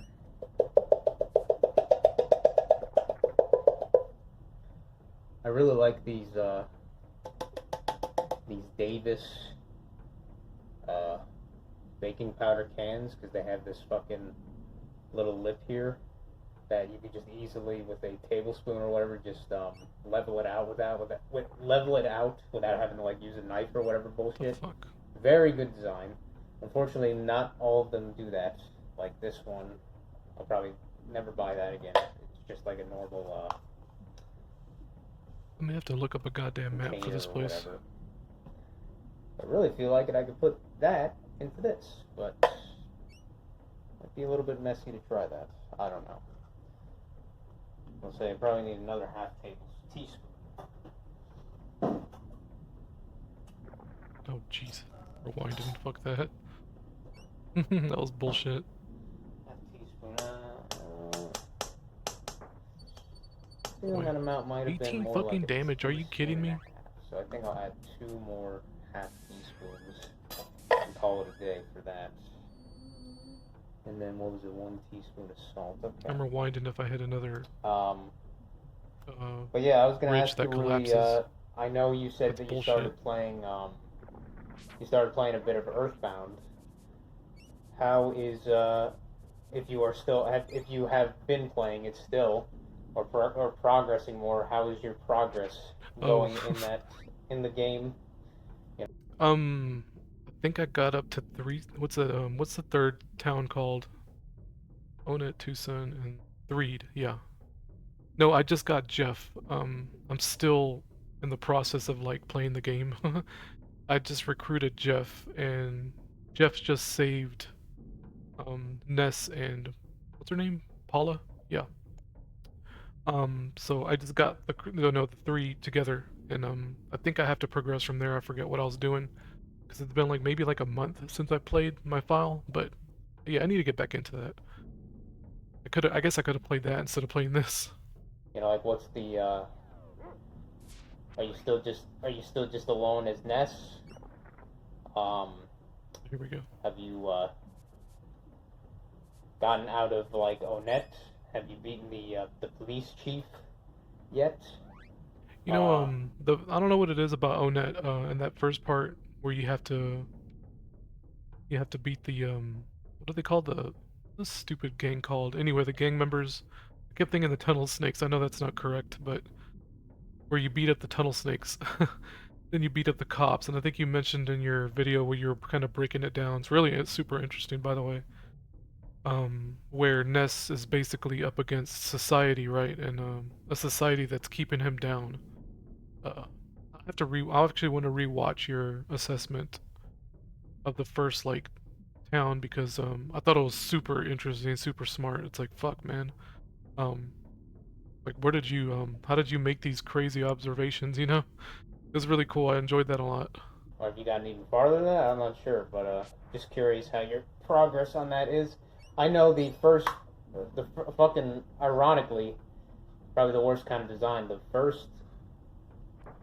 first fucking part of Earthbound is like probably one of the worst. Yeah. And actually kind of one of the hardest. I mean, it's often how it is in a lot of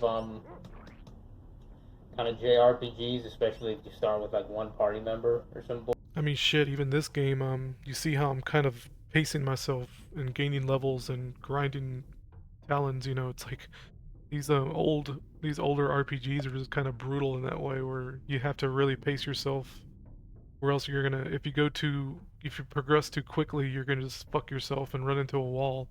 You know what I mean? bullshit actually kind of one of the hardest. I mean, it's often how it is in a lot of I mean, thank God for fast forward when it came to Earthbound, because if there was no fast forward, I probably would have hung myself. Like, like the first part where you're just solo with Ness, and even when you get Paula, it's like even that's difficult because you have to level her up now and just hopefully keep her on defense and just pray to God she don't get one shot by something. You know what I mean?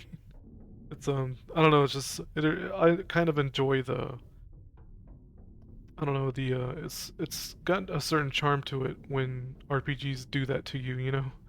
And then later on in the game you're kind of rewarded for going through like walking through the mud, so to speak, by becoming just kind of overpowered, monster by the time the game is done. And that happens in this game too, Secret of Evermore, where like once the dog evolves into its robot form, spoiler alert, um you just switch to the dog and just play as the dog for the last half, the last 10% of the game. Just fucking destroy everything. It's ridiculous. Like, and I know it's ironic that I don't like dogs, and I'm playing a game that features a boy and his dog. It's like, well, that's the video game, and this is the only dog I'll probably ever like in anything, to be honest. kind of JRPGs, especially if you start with like one party member or some bullshit. Ooh, Is Dragon Warrior 1's literally like that, where you just play as the one character, and that's it. That game is brutal too. I gotta play through that. I need to finish. It's not a very long game. I think that game's maybe like 6 hours long. And again, thank God for fast forward. I was playing the Game Boy Color version. Yeah.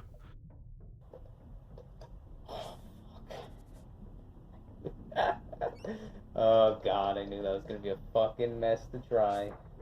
God damn it. These maggots Well, fucking suck. could be worse. Could be worse. Alright, I'll just do one half then of a teaspoon. I'm gonna keep this thing for sure, but I got a little bit of shit to clean up. But yeah, how's that going? But I know in these RPGs, JRPGs especially, when you're at the first part, um, the first sections, the first sections of the game, if you're just a lone party member, that is actually usually kind of one of the hardest parts, is just getting past that. Um, that having one party member compared to usually sometimes 2 or 3 enemies at a time depending on the game. I think that didn't bother me that much, only because I'm used to this kind of games. I think the kind of semi-wall I ran into was the fucking exploding trees somewhere um near the beginning. I forget exactly. I think it's the part where you exit the cave, like the beginning when you finally leave Onet, and you encounter these tree enemies that fucking explode for no reason. Those things fucking sucked, man. I think I game overed a few times on those before I just started like save scumming. Uh, but yeah, once you get out of the initial area, the game. Okay, that's not true. Once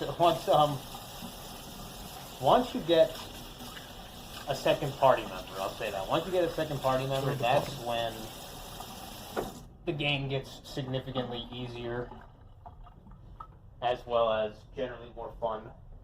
But then after that point, there's like one more part. After that, that's kind of like even harder. And it's one of those things where you previously had like 3 party members, but then you get reduced back down to 2, and Yeah, I haven't got the to that part. enemy design is just kind of fucked up, and it makes it really hard to kind of do that. I may pause the video to do this boss. I guess we'll see. I did a save state right here. I'll just load it if I die, and I'll just finish this shit off screen or something. I'll say when as a cheat, if you want to say, if you will, as a cheat, if you will. Um, if you get for your third party member in that section when it starts getting harder, and you lose a party member for a while, um, enough, I think. They have an item that they can get called the like slime generator, and you could use it as many times as you want every turn in combat if you wanted to. And all those enemies within that section of the game are very weak to that slime generator, so you could basically take an enemy out of each combat encounter during that if you use it right away, basically. So the slime generator is probably the best option for that part of the game, to use on the enemies during that section. That's not too much baking powder, but whatever. Fuck it. If they rise too much, who cares? Forget how this fight goes. That move fucking sucks, man. I like me some salt. My cat's crying. Max is I crying. like me some salt. I don't remember what to do in this fight. Yeah, I'm curious how you've been doing with that. I was actually considering, because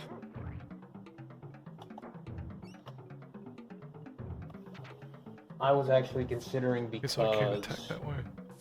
I've not been playing that much on the WoW private server anymore, because it seems that I noticed this. Like, I have patterns with games now, where I'll get like really into like some game for like maybe 2 months straight or some shit, and then after those like 2 months, it just, my interest completely just falls off, and then I'll stop playing it, and then I'm just not, and then I just don't play anything for like another few months, and then I'll play like something else for like 2 months, and then I'll play nothing else again. Like, it's fucking kind of weird, but that's been like my pattern the past few years at this point with games, funny enough.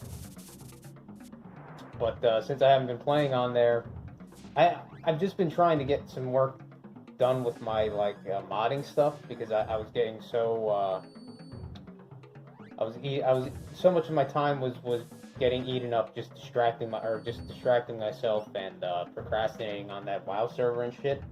And now that I'm not on there anymore, or I haven't been really playing on there much at all, and I don't really have much interest in playing that much right now.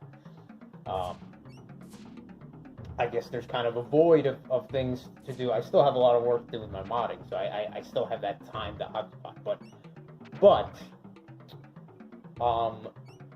in between that, where I might say actually want to play something. Oh yeah. I'll say this thing is fucking awesome. Aw, buddy. Oh, it's funny. Max was crying, and your cat buddy was crying too. Okay. Yeah, wow. It's significantly hotter out today than it has been a while. Shit, that feels like it's almost fucking probably like 85, 90 out there. Wow.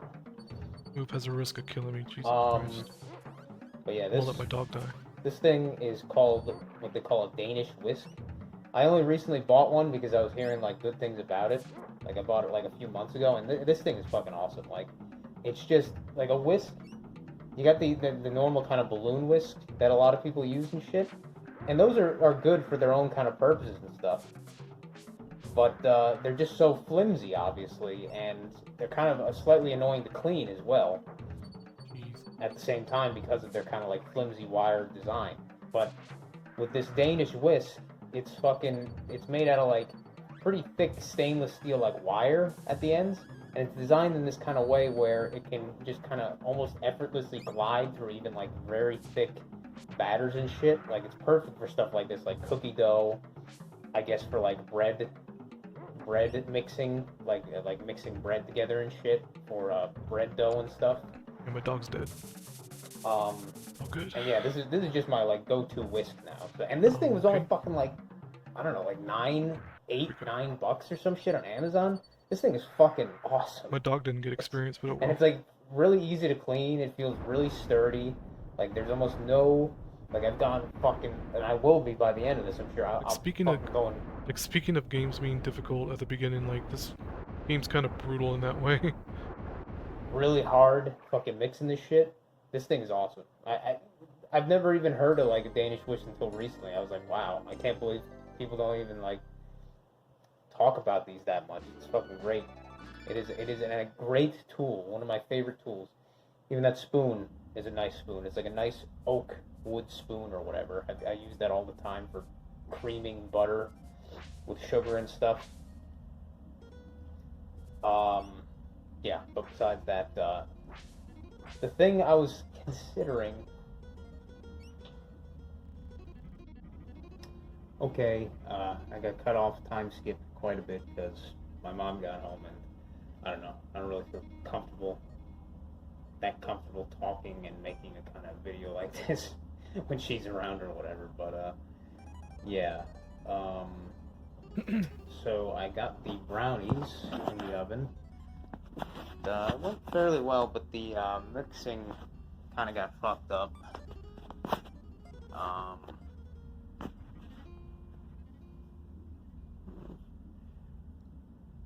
let's see. I don't know if you could see much. Man, this fucking shit. Okay, yeah, that's probably can't see that much, but yeah, that's looking all right. The mixing got a little bit fucked up. It was that's the cocoa powder and shit wasn't not wanting to mix, and then I poured the batter in when it still was like very floury and powdery on the bottom, and I was like, ah, fuck it. So, yeah, but it's cooking. It's looking good. It's smelling good. Um, Now the last thing I guess I might as well work on is this citrus cornmeal cake thing that is made in a 9-inch tart pan. I've never had a cake asked to be cooked in a tart pan, so that's kind of why I wanted to try it. And conveniently enough, it requires 2 egg whites, and the brownie recipe I needed, the proportions I made it had 2 egg yolks, so I had 2 egg whites left over. So I was like, hey, not a little coincidence there. But next I need to add honey. I don't know what I tried to make like a yogurt mixture because the yogurt I had in the fridge was really old and it had a shit ton of mold on it. So I was like, all right, I'm not gonna use that. So I tried to make a mixture of whole milk and sour cream, and that's usually the pretty similar to what yogurt kind of is, sort of. But yeah, now I need honey and olive oil. I don't know how easy Can this finally honey will cut this come out. But grass. anyway, I think what I was talking about before I got interrupted was, yeah, I might, next thing I play, similar to what you're doing, Rudy, I might play Chrono Trigger, Nice. possibly. Yeah, yeah, yeah. Do it. I'll have to see. I'm thinking that's like the one game that I'm kind of thinking of. I'm like, well, if he's Like, playing do it. Earthbound, or Do it, and try not to let the Akira Toriyama thing bother you. You know what I mean? I don't know if I got any advice. I mean, it's like a 25 to 30 hour game. Like, there's no way. I don't think you have issues at all. I think you can literally, like, you got that gamer sense, right? The intuition or whatever, and you'll be fine playing that game. Um, I do have a word of advice, but I'm not sure if I want to like. It would involve a spoiler, and not a big spoiler, but if you have an idea of the characters you get, I guess it's not really a big deal on the fucking almost a 30-year-old game by this point. Yeah, I highly recommend it. I mean, I'm a fanboy, obviously. Fucking Chrono Trigger. But I think everybody that likes RPGs or JRPGs should at least play it at least once in their lifetime. And it's piss easy, so can't go wrong, really. at least you started playing Earthbound. I'm like, well, maybe I'll do something similar with Chrono Trigger and see how that goes. I guess. Um, don't play it with mods. There's no need for mods. The vanilla version is pretty good. I wouldn't even recommend playing the Steam version, which is like all the extra bits from the Nintendo DS version. Like, don't bother with that. Don't play the Steam version. Just pirate the SNES ROM and play it that way. I would recommend you play it that way, without all the bells and whistles of cinematics and just play it vanilla as possible, because I think the vanilla game stands on its own very much so. Like you don't need ROM hacks. There's no quality of life hacks that would make the game better. The game's just really, really good on its own. You know what I mean? Okay, good. Yeah, honey. Now, how easy will this be to get in there? Probably not that easy, but we'll see. I don't fucking know. Kind of strange recipe, not the kind of recipe I'm that used to.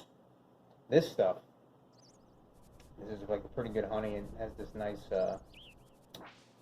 glass container or whatever. But I tried the clover Sure blossom what this area's or about. whatever once, and it was like a much darker brownish kind of color.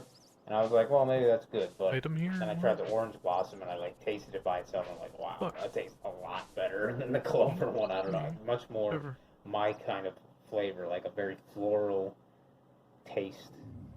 So now I'm probably like always gonna just get the orange blossom ones. That's the thing with honey. Speaking of crazy responses, Trying to measure it out like this, I need 112 grams. it's gonna turn into Kind like of hard a to get the over exact 2 hour amount. long That's video true. by this point. Because you got so much that wants to come out after you've already poured what you got. But Let's that go worked talk to out pretty Fire Eyes, I well. guess. Man, that shit is fucking good. That orange blossom fucking honey. That is good. Well, it does get everywhere. Not too bad though. Not too bad.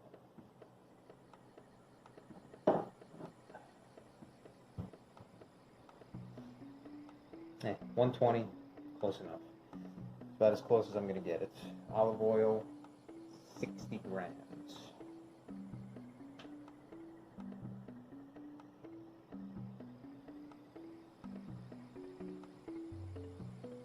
Probably wouldn't use this shitty olive oil, but What sense does that's that all I make? really got at Now the that I think moment. about it. The volcano's cooling down and that's gonna cause an ice age? How does that make fucking sense?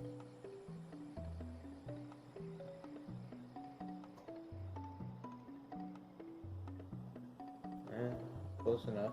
64. Now,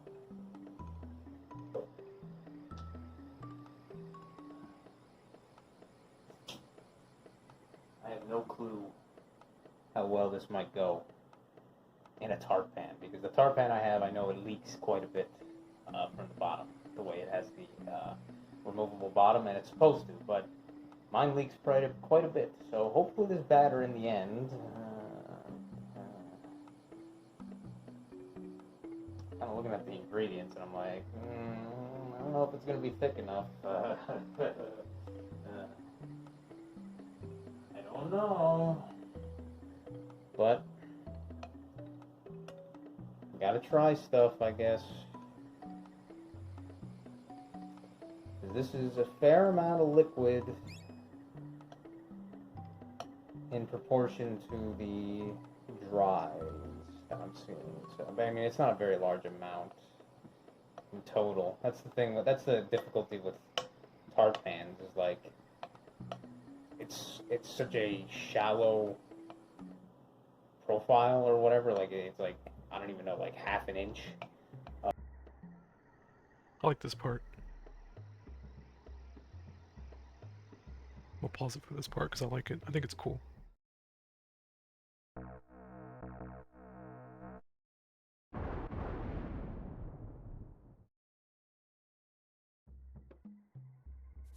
I never use the beads, you know?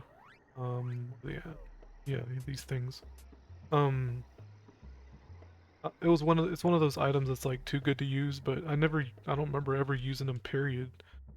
She's got different spells you can use. I have no idea what they do. I'm gonna use it, see what happens. It's just a big heal spell. That's kind of neat. Yeah, I got nothing to target. I want to experiment. Let's go cast it on quick.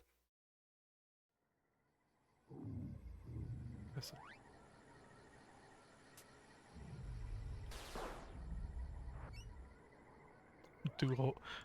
I wonder if the damage scales with your level. Okay, that's like a AOE. That's actually could be used. Ah, storm. Okay, just another attack. I could see that cure being pretty useful, maybe. Load state.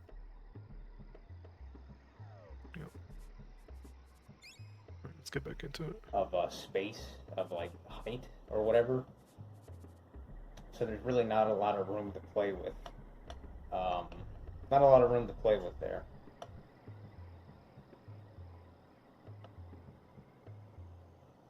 I don't know. Maybe the honey's probably gonna act more of a, almost like a semi-solid in this case than anything. So hopefully.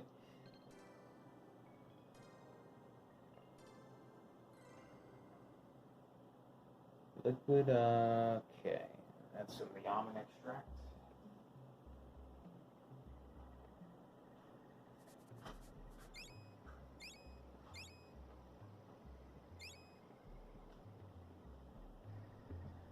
If you've never had or smelled pure almond extract, you should really get some and try and smell it because it's very nice. It's a very interesting smell. If you Lucky's ever had crying some outside like my door. stuff like Italian cookies, say like those rainbow cookies or whatever that they call them, they use almond extract. Something like Pignoli cookies, One the ones that defense. have like the pine nuts It's all over almost not them. even worth buying. Those have almond extract. Those kind of like letter cookies, I think they call them, or something like that. That's made out of almond paste, which inevitably has almond extract in it, kind of. But yeah, almond extract. It smells very interesting. Very nice smell. And for me, it's pretty nostalgic because, or as Billy might say, like the anemoia or whatever, because it makes me think of Anemoia almond. back when I was younger and my grandparents lived in Staten Island. My grandmother would buy a lot of stuff from these Italian bakeries, Well, these things and got more a lot of HP. them had inevitably stuff like almond extract in them, like the rainbow cookies and stuff. But it's an interesting smell, that's for sure, and it's a good flavor too. Weapon's so much better. It's got more reach Egg too. whites. You get a spear later in the game that has a lot of reach.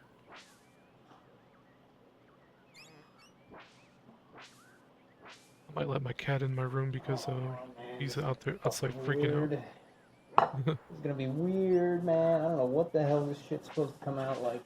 I put it in that tart pan, but we'll just have to see. Fuck it. I think I need telekinesis for that thing. Dig into this and then put it all in at once. Ooh, that would check that. Yeah, Lucky's freaking out. I already know that's Lucky outside my door. Very clean. He really wants in. Very clean. Ever since we moved into the new house, he's been kind of skittish. Okay. I might let him in just so he won't be so stressed out.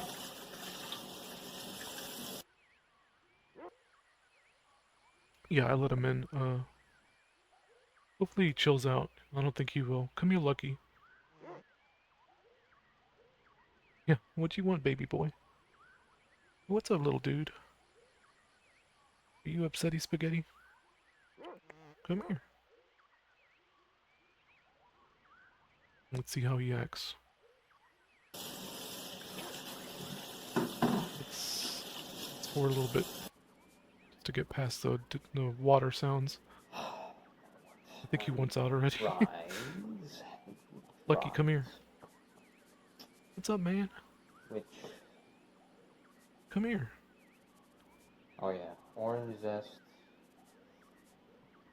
Excuse me.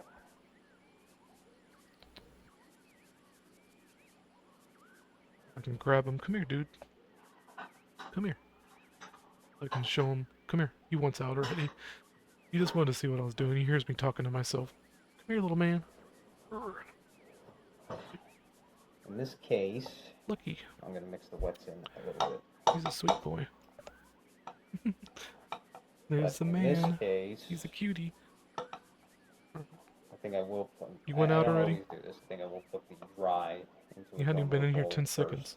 so that I can actually mix it together better. Because when you're mixing cornmeal and flour, if you don't really mix it beforehand, it doesn't really want to mix. If you just do it like all at once, kind of thing, so it's best to kind of like mix it in a separate bowl in this case. Um, and the other stuff too, like we got the baking powder I'll just leave and the I guess door the open. orange zest. Well, never mind, I'm not gonna do I that. still got to do that. That brownies, I'm guessing they're probably almost fucking done. Probably almost done, but I don't want to burn them. And I don't want to undercook them either. It's beefcake.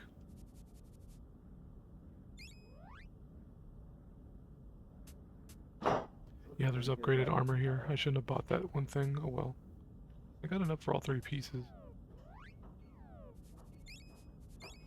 I might go ahead and buy it all. I'll give it a minute, and then I'll do the toothpick test.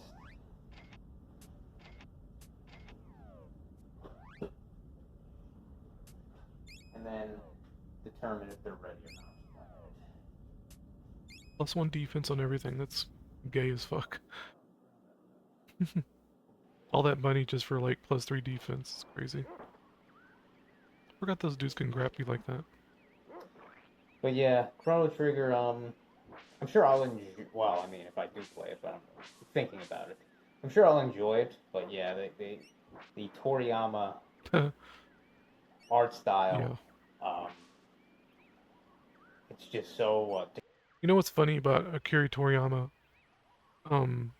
I didn't know Dragon Ball Z or anything when I first played it back in '95 or whenever it came out. So I had no frame of reference like for the art style. I had zero clue that um that style, that Chrono Trigger style was already like a thing in Dragon Ball Z or an anime or whatever.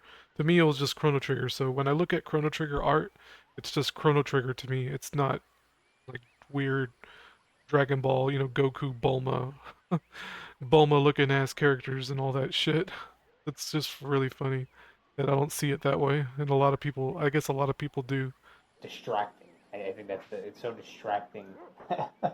Even though it's not like bad, it's just so Jeez. fucking distracting to have it in that game.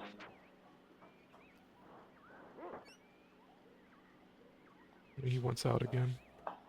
Let me let him out again.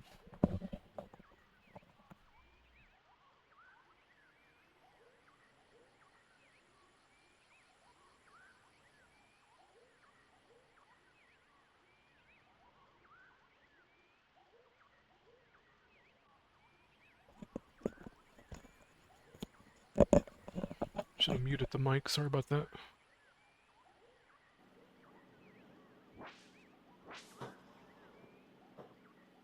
What's going on?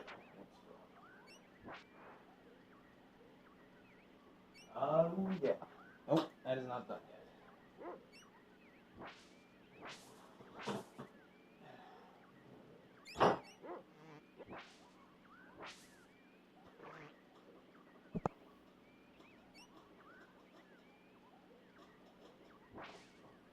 I think at least 5 minutes would be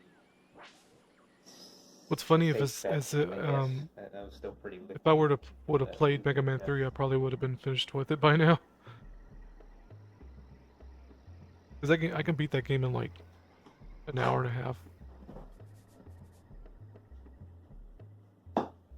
I'm not sure where to go. But I'm gonna go to the south and see if maybe I need to talk to that NPC yeah, I saved. I like the general theme of Chrono Trigger with the whole time travel and shit.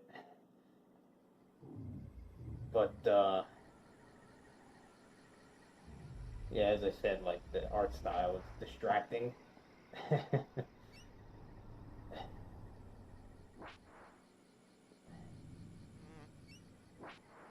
But just that alone shouldn't take away from my potential to enjoy it or play it or whatever, or, learn something from it or whatever you want to say.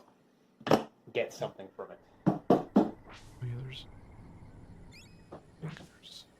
I don't think I have to go down here. Things suck ass.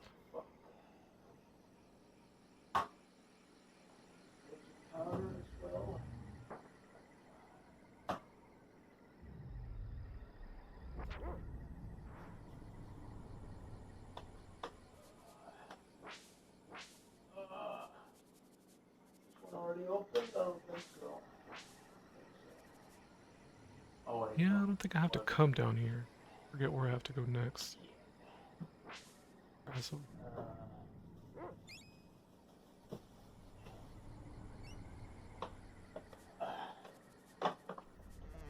One of those cases where being short is not that much of an advantage.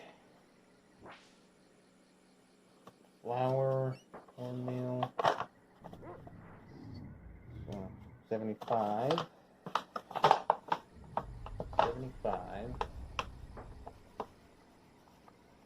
I have to look up a guide instead of wandering around like an asshole. I thought I wouldn't be able to figure it out eventually, but we're living in the future, man. 80.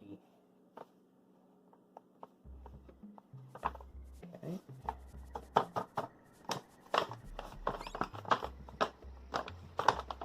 Like 80.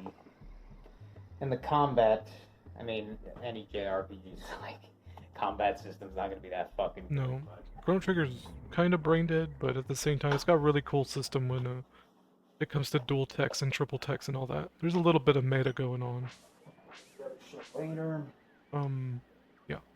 I want to talk about it so But bad, yeah, but I'm the not. combat's usually gonna be pretty crappy. It's pretty engaging. You can't just mash attack in Teaspoon Chrono baking Trigger. powder. Gotta go rest.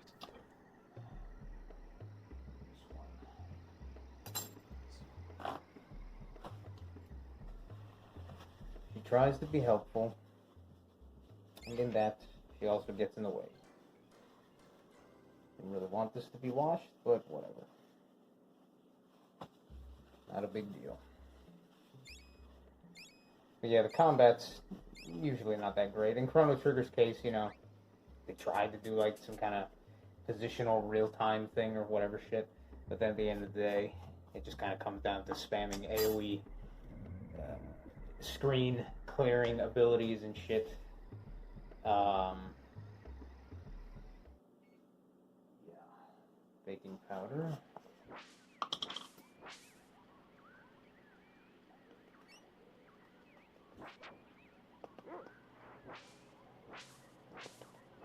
But you know, that's not too surprising. Come on, help.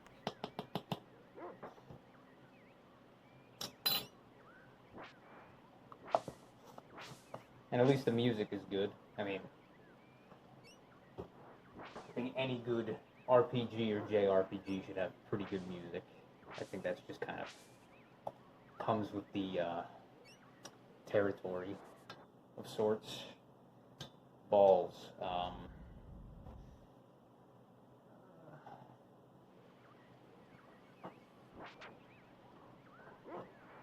say another 2 minutes. Fuck it.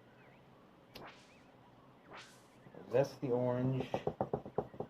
Fork.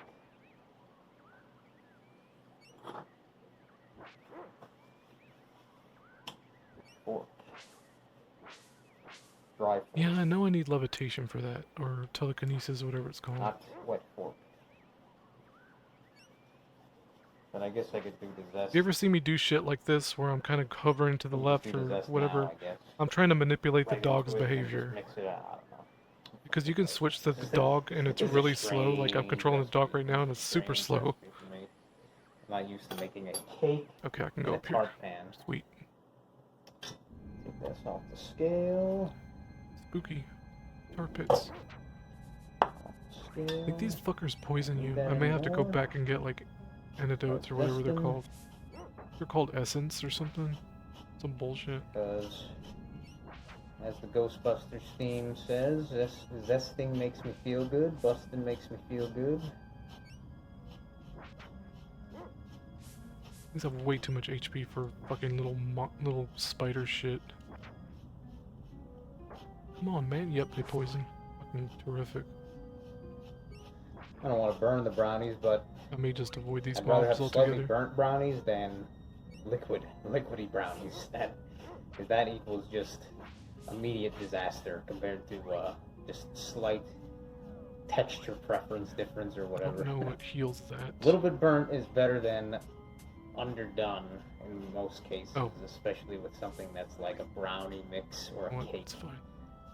Like underdone cookies, they're generally alright. Some people actually prefer them like that. But something like a cake, yeah, that's usually not a good idea to undercook that. Cutscene? Alright, that's enough. I think that's plenty. Boss fight? Yep. This is why I don't the dog over here. Multitask that much. Because multitask, you can ruin other things. You can ruin 2 tasks instead of just 1.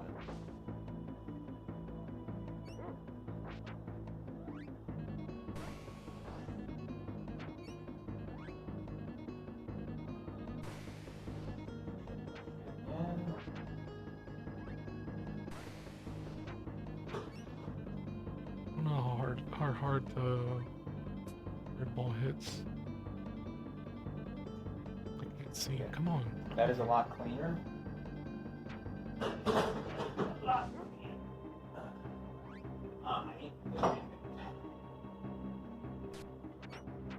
3 minutes and then pull it out.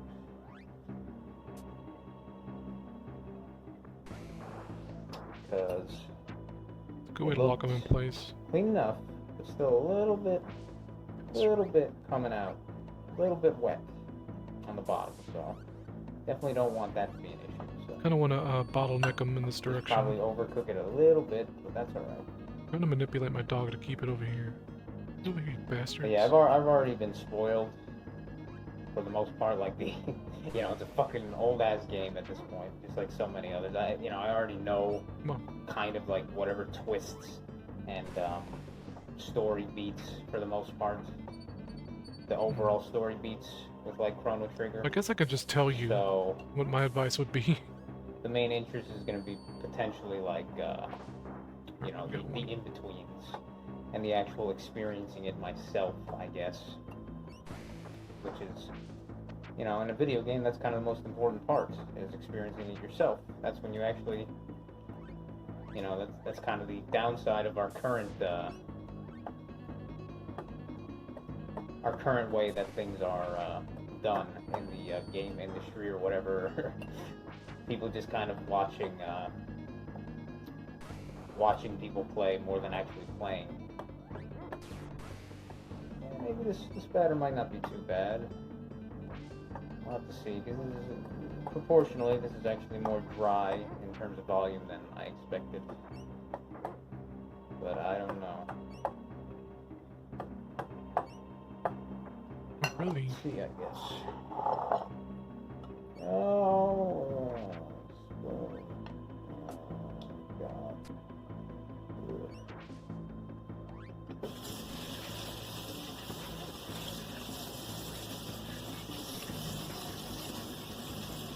Well, in this case, it would be better to mix with the fork anyway, I think. I don't really feel like using the whisk.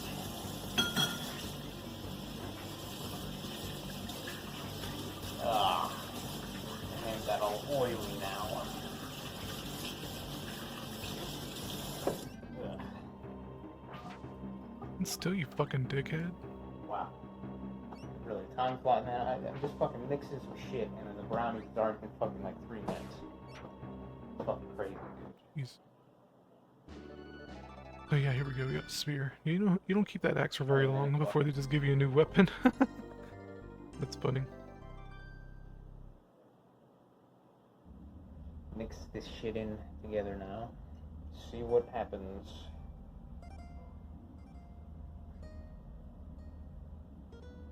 Dude, you were there the whole fucking Seeing time. what happens. Well, a safe bet from a betting man would be it's just gonna thicken up. It's gonna thicken up. By how much? I don't know. Because if it doesn't get thick enough, it's gonna be a little bit weird trying to put it into a tart pan that feels like leaking. So yeah. And I guess worst case, I don't even have to put it into a tart pan. I could just put it into one of the fucking other cake pans. Yeah. It's removing the rib cage, All right. asshole. Yes. It would be nice.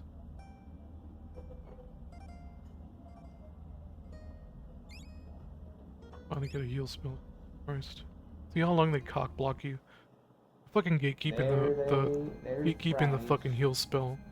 That's what makes this game more difficult than it should be at the beginning. These fucking games, man. They like fucking bust your balls at the beginning. This will be the oven on. We'll be probably cooking this The hell? very shortly after. Yeah, this spear's But I'll really let good. those brownies cool Its for a charge good attacks are while super good. before I try to turn the thing upside down and actually like cut it up and everything. Jesus, get off me. Oh boy. Smells interesting. Smells, you know, obviously a little bit like almond extract.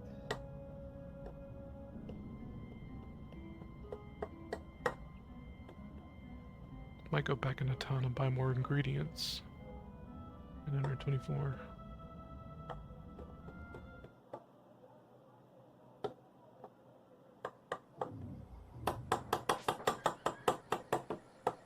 Chunky pieces.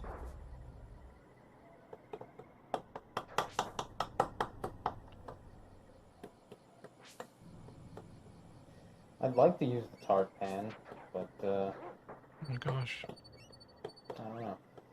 I just feel like it'll leak like fucking crazy.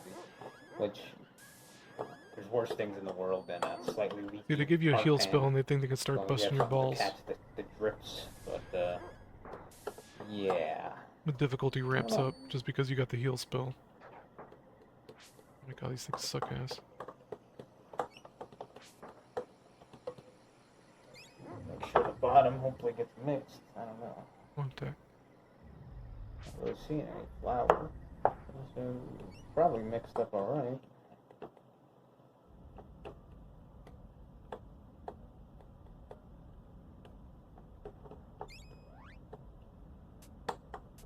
They're 200 gold. Well, 200 alright, I mean this is probably getting melons. pretty boring to watch, but I guess I'll probably end it here and upload the video later today or whatever. 'Cause I think I talked about the main things I could think of talking about while doing this, but yeah. Thanks for listening, thanks for watching, and I will see you next time. Take care. Okie dokie. Alright, Kirk, thanks for the video. I know I didn't really say much as I could, but I figured, you know, since I was already kind of in the mood to listen to your video, I was like, I may as well, I've been wanting to play Secret of Evermore, I may as well just record myself, you know, kind of semi-reacting while playing a game and listening to your recording at the same time and talk about whatever pops into my mind about whatever, you know. Anyway, I think I'll end it here. I'll post this video up as soon as I can. Take it easy.